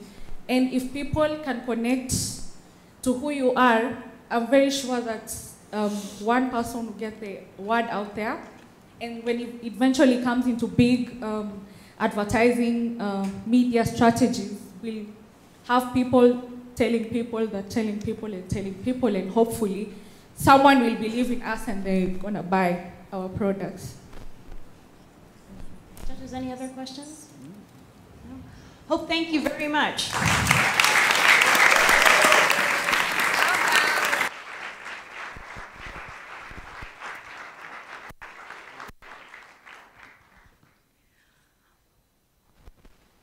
Well, I'm going to ask all of our contestants to stand and for us to give them all a huge round of applause because they were just amazing.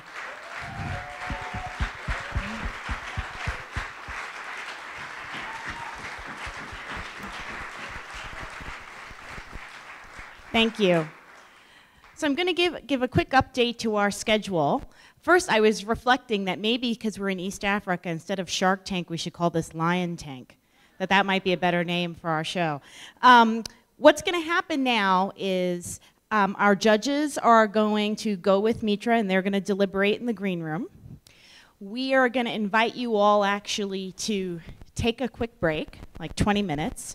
During the break, I think all of our contestants will be available for questions from any of the audience. And we also have the Deputy Minister from the East Africa Commission available during the break.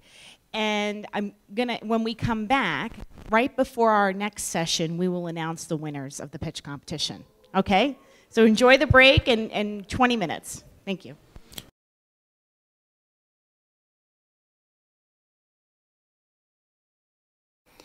We must never forget this generosity of the United States and the emphasis and faith President Obama has rightly placed in our young people, the next generation of leaders.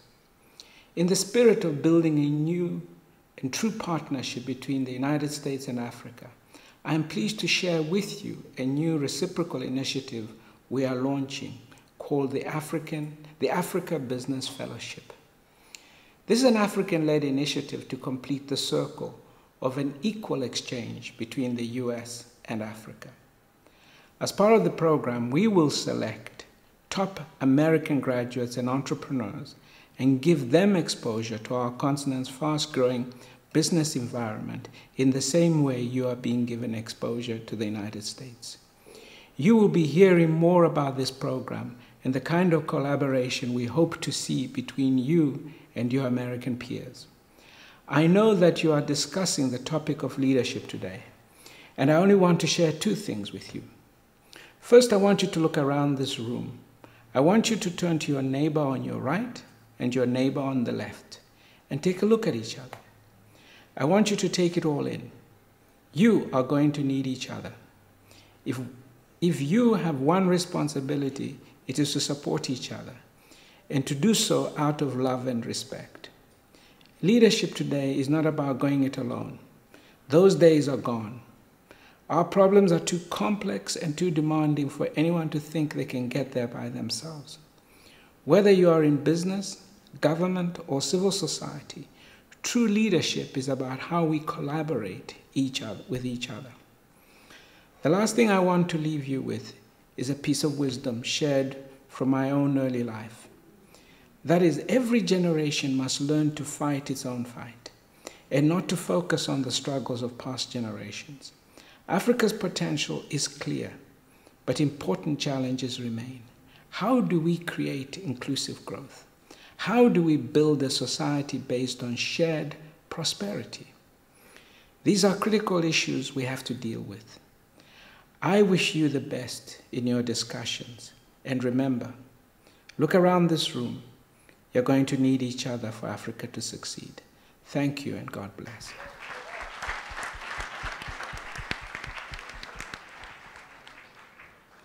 Thank you, and welcome to the Yali Into the Future panel.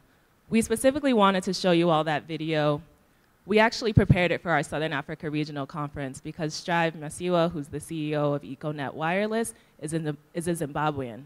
But we realized that that doesn't matter. He's an African leader in business. And so we wanted to replay it here in East Africa so that you all could see his message of support of the tools that you all will need to continue in your journey as young leaders. As you saw, he stressed that this Mandela Washington Fellowship Exchange is not a one-way street. There are young leaders in the United States, as well as all around the world, that will learn from your example here on the continent, and we hope that you are well-positioned to teach and train them in the same way that you all have been trained through the Mandela Washington Fellowship Program. This panel is going to speak a little bit about that toolkit. So we want you to understand that even though as the programmatic year of the Mandela Washington Fellowship is ending, that's not the end of your journey. We have representatives here from the Department of State and private sector partners that will share with you what opportunities they have for alumni of the program that will continue to allow you to be engaged with Yali on a variety of levels. I'd like to give you all a little bit of information about the Regional Leadership Centers, which is another program of Yali. We have 4 regional leadership centers that we're putting into place. We're looking to establish a regional leadership center here in Nairobi. That'll actually be the first, so you all should be proud East Africans. We'll be partnering with Kenyatta University, the MasterCard Foundation, and several other private sector and implementing partners to ensure that the Regional Leadership Center here in Nairobi serves as a center for training, learning, networking for young leaders all across the East Africa region. We'll also be standing up centers in Accra, Ghana, in Pretoria, Midrand, South Africa, as well as in Dakar, Senegal. The Dakar, Senegal Regional Leadership Center will really serve as a platform for engaging our Francophonie, our French-speaking population, so we hope to engage you all here. So I just wanted to give you a little bit of information about how we see Mandela Washington Fellowship supporting the RLCs. We really want you to help us seek out applicants to apply for the regional leadership centers, and I'm pleased to announce that on today, the second round of applications for the regional leadership centers here in Nairobi are open. So please visit yalieastafrica.org and send your friends, colleagues, any other fellow young leaders that you know to the site, because we're really looking for high impact applicants for the centers. We'll be bringing in applicants along the same tracks as the Mandela Washington Fellowship, public management, civic leadership, as well as business and entrepreneurship. There's one catch though, in that the Mandela Washington Fellowship age range is between 25 and 35, with some exceptions for some outstanding young leaders that I've met. The regional leadership centers will actually be bringing in young leaders between the ages of 18 and 35. So we're really trying to catch a broader stroke of young leaders to engage in these centers. We hope that you can help us not only identify applicants, but participate in the review of the applications for the regional leadership centers, because your feedback and understanding, having gone through the Mandela Washington Fellowship program, will really help us find the high impact leaders that we're looking for these centers. In addition to that, we'd really anticipate you all supporting as mentors to the RLC participants.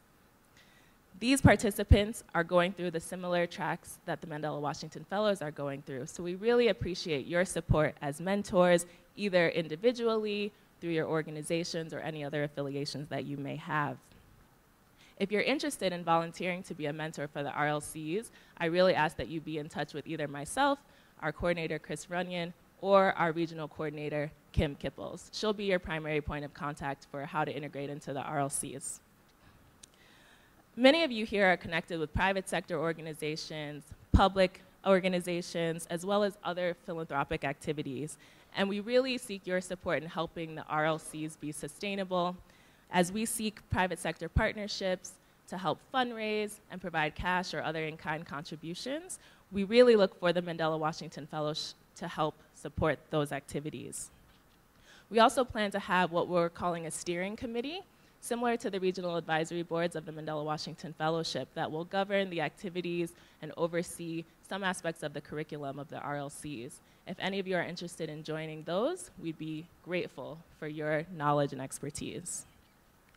Finally, we'd really appreciate your understanding of having gone through several leadership intensive courses on our curriculum. What works, what doesn't work, from your institutes or from other experiences, how do you think that we could hone and refine the curriculum for the regional leadership centers to make sure that not only the 500 or 1,000 that participated in the Mandela Washington Fellowship have an opportunity to lead, but that a whole broader stroke of other young leaders are able to lead as well. I should mention that the goal of beneficiaries that we're seeking over the next 4 years for the RLCs is about 20,000. So though we understand 500 and 1,000 are small drops in the bucket, we hope to be able to reach a much broader stroke through these centers. I'll leave it with that, because we're actually going to have a dinner this evening where you'll learn a little bit more about the RLCs and how you can be involved, hosted by our Deloitte implementing partner. So I'd like to introduce our distinguished panel. We have to my left, Amelia Carvalho, who is the YALI Alumni Affairs Coordinator at the U.S. Department of State, Bureau of Education and Cultural Affairs. We have Paul Swider, who is the YALI Network Coordinator, U.S. Department of State, Bureau for International Information Programs, and he's currently based in Addis Ababa, Ethiopia. We have Ms. Linda Manzini, who is the founder, coach, and mentor representing Lima Business Solutions Limited. And finally, we have Mr. James Wachira, who is the operations head for Mara Foundation here in Kenya. I'm going to provide them with the opportunity to let you all understand a little bit more about their work and the opportunities that they have for you as Mandela Washington Fellowship alumni.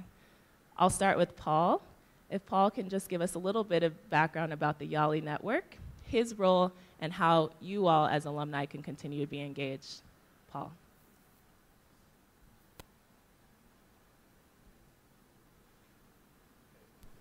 Hello? All right.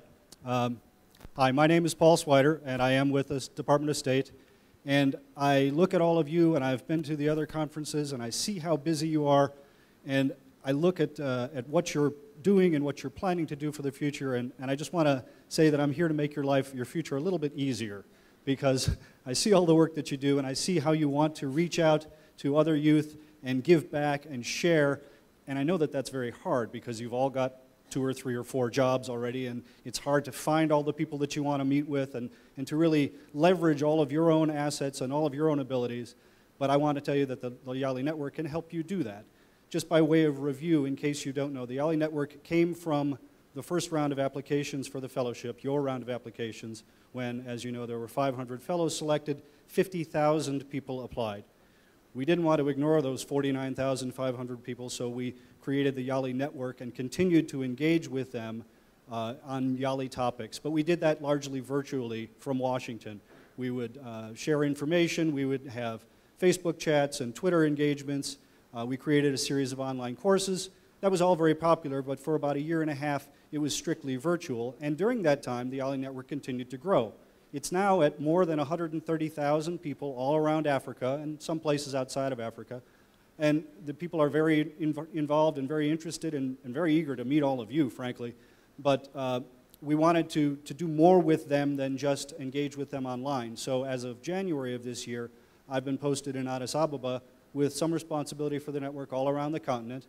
And my role is to try to make the network into a real network, to try and help those members engage with one another, ask each other questions, give each other help, and work with all of you too as that is practical, so that they can become the kinds of leaders that you are all becoming, because they're really, as a population, they're very much like you 5 or 10 years ago.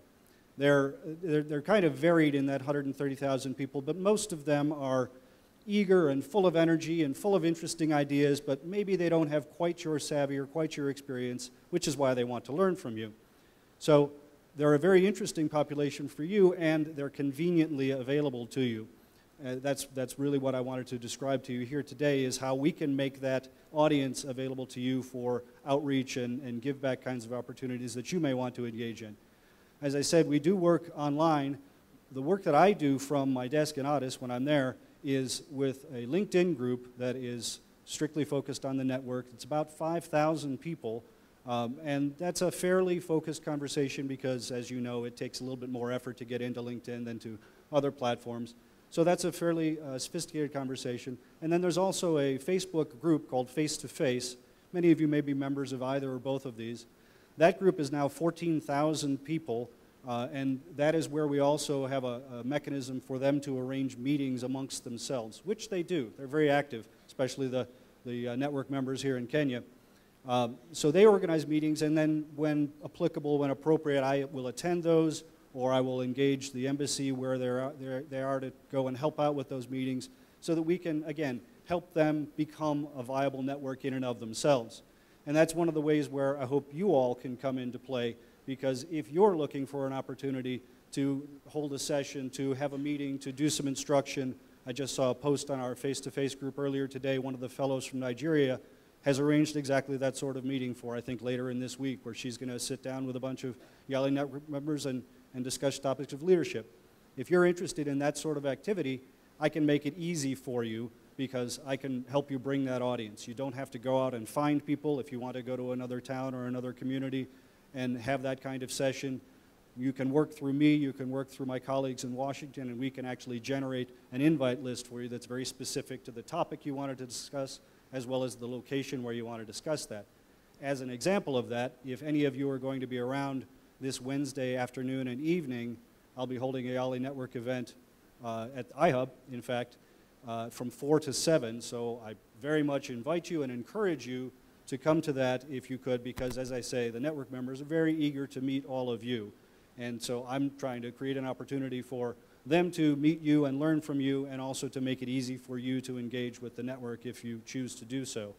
I've also got some other ideas on how to leverage that and how to make your life easier so you don't have to go to a lot of meetings and so forth by means of recording short interviews, which I'm happy to do with you. I've talked to some of you already about that.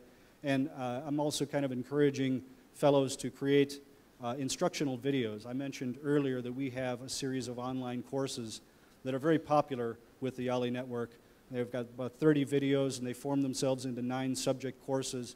And network members will watch the videos and take a quiz and get a certificate. And they're very happy with that. They're very proud of it. But 30 videos, about 4 minutes each, they go through them very quickly, and so we're out of material. But I also look at an audience like all of you, and I realize that you've got all kinds of expertise and all kinds of experience, and it's of a nature that we can't generate because you are here, you are from the community, you often speak the local languages that we can't effectively translate. So talk to me afterwards because I'm really trying to gin up the program of you all creating those little instructional videos. Could be about your business, could be about something you learned in the fellowship, could be just your own personal story, which can be inspiring to YALI Network members. Again, I just wanted to bring to you the idea that if you want to continue this kind of outreach and this kind of giving back that I see you all do, come to me and I can help make that a little bit easier for you. Thank you.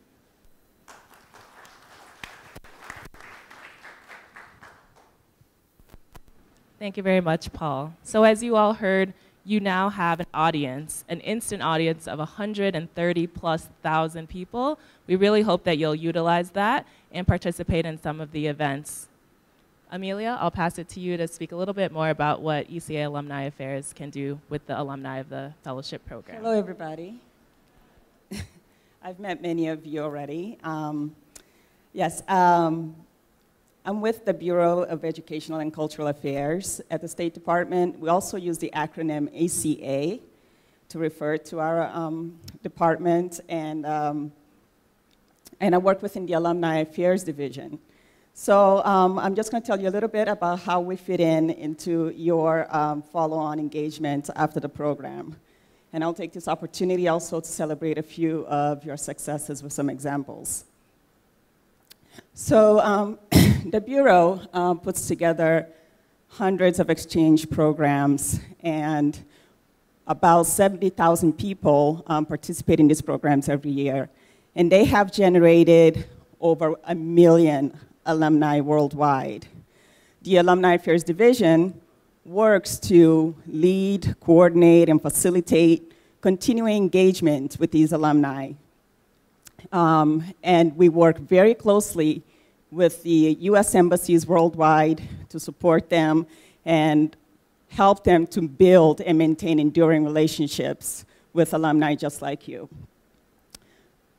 The Mandela Washington Fellowship is our most prominent exchange program to date. And we have been working with embassies.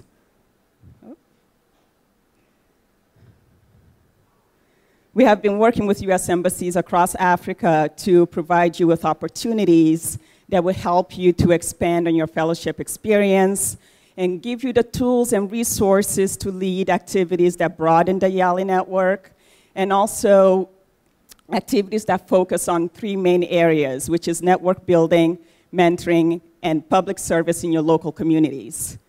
And as I mentioned, I want to highlight a few of the great things you guys have been doing across the continent, working collaboratively with your U.S. embassies. I'll start with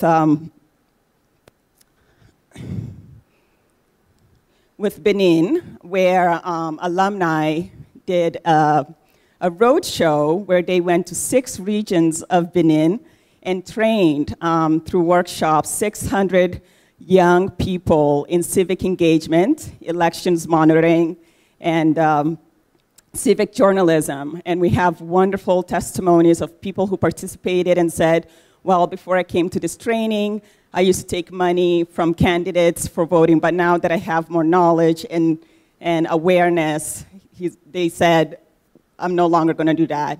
Or people said, well, now I'm going to go and volunteer door to door and talk to people who don't understand how to read the announcements and the flyers about the candidates and educate them. So we got wonderful results from that. In the DRC, as you heard yesterday from one of the fellows from the DRC, the embassy has created a YALI the National Yali Youth Council, which brings together members of the Yali network, about 200 of the strongest candidates and Mandela Washington Fellows, and they have built a Google platform. As you know, the DRC is a vast country, so through this platform, they've been able to do virtual engagement, share ideas and share resources, but most importantly, you heard yesterday about the Bridges Project, which targets youth unemployment. That project was sponsored by the US embassies through State Department funding, of course, and it also won the Clinton Global Youth Unemployment Challenge for 2014. So it's a very impressive initiative, and it's sustainable, and we're very proud of that group.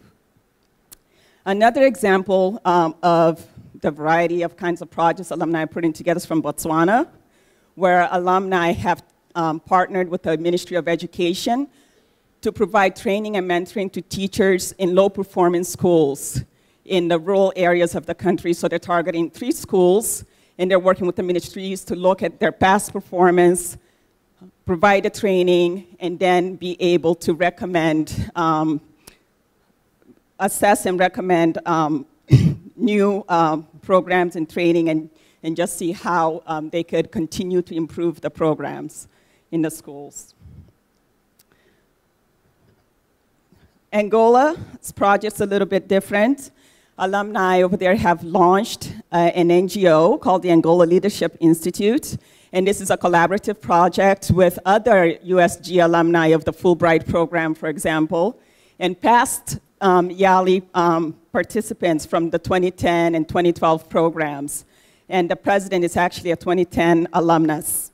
And they basically have the mission to train the next generation of Angolan leaders. And the Mandela Washington Fellows are using the experience they gained during their fellowship to put together the curriculum. In fact, on May 10th, they just held a huge event where they launched a mentoring guide that the mentors will use to mentor youth. And mentors are going to be policymakers, civic leaders, teachers, and business entrepreneurs. So they're actually looking for well-qualified people to work on this endeavor. Mali has focused on entrepreneurship, and they recently traveled to 2 big cities and trained 140 women on business entrepreneurship and financing.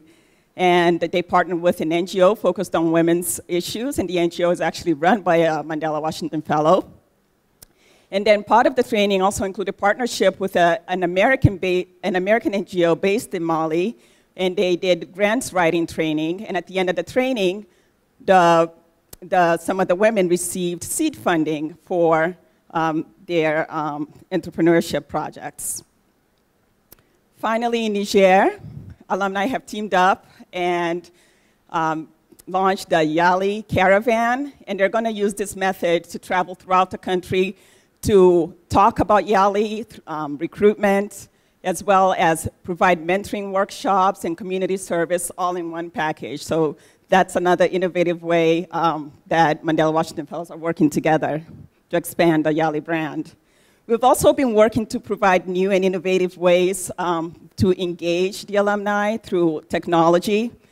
And one of the ways we're doing this is through Connect Camps. We're going to hold 8 of these this year, and the first 2 took place in Tanzania, where the embassy hosted alumni and their mentees in a session to basically explore innovative, low bandwidth technology for social change. Some of the projects that came out of this is someone had an idea to do ecotourism, for example. They used the technology to do community mapping, and they also did negotiation skills and explored innovative ways to do entrepreneurship in their communities. And some alumni are actually going back and are in the process of implementing some of the projects that came out of the meeting.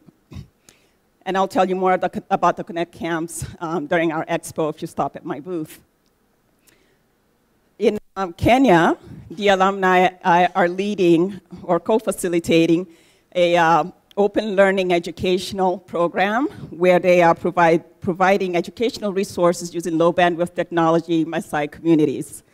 And that project is going very well so far.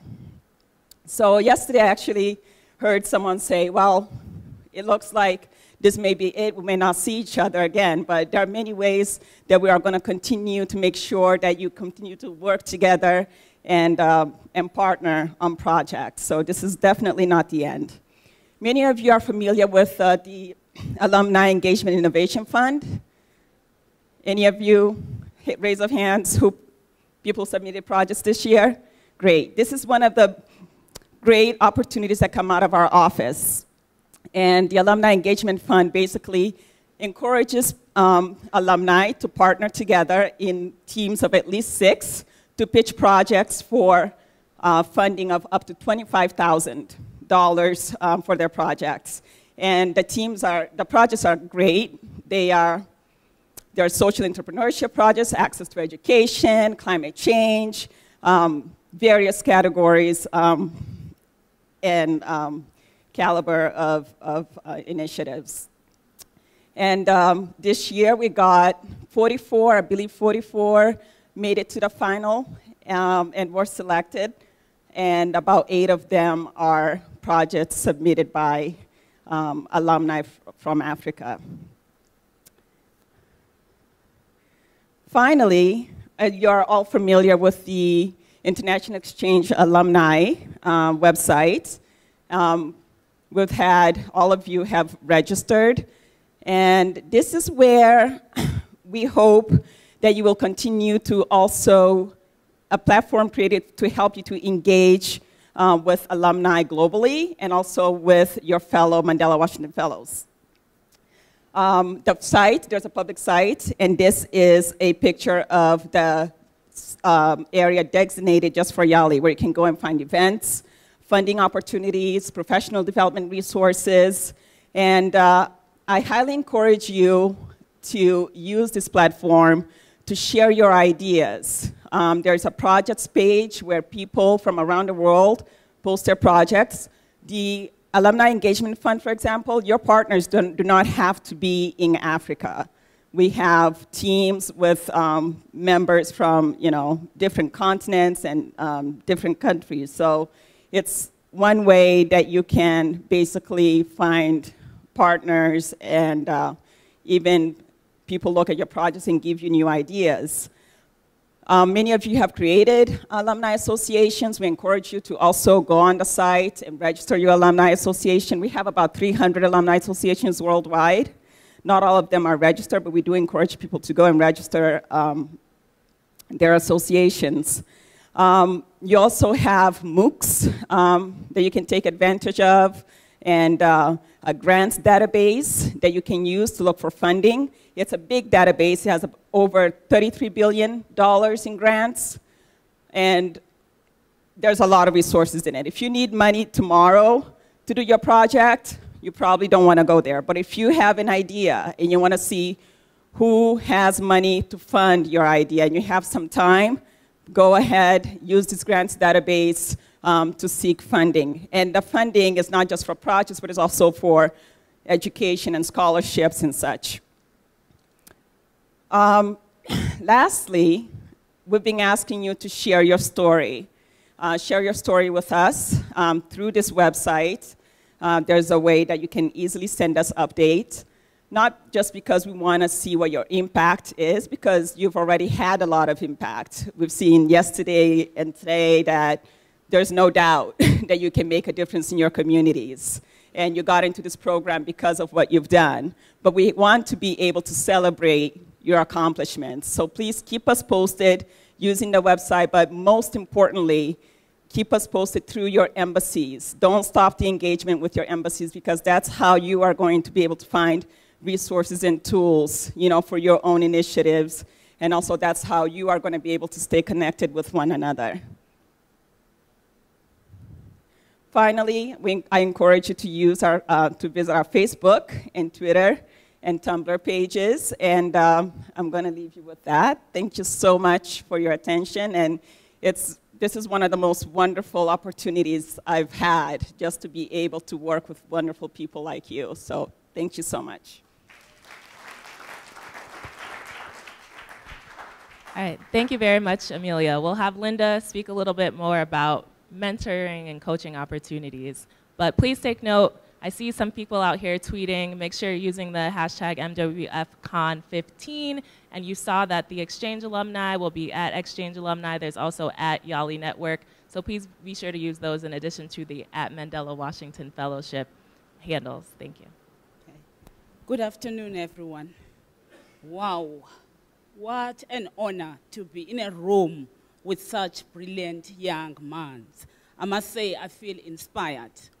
What I'm going to talk to you about, I'm Linda Manzini, and today I represent Career Corps and MLT. These are going to be your partners offering you an executive coaching program. This program is funded by Strive Masiwa.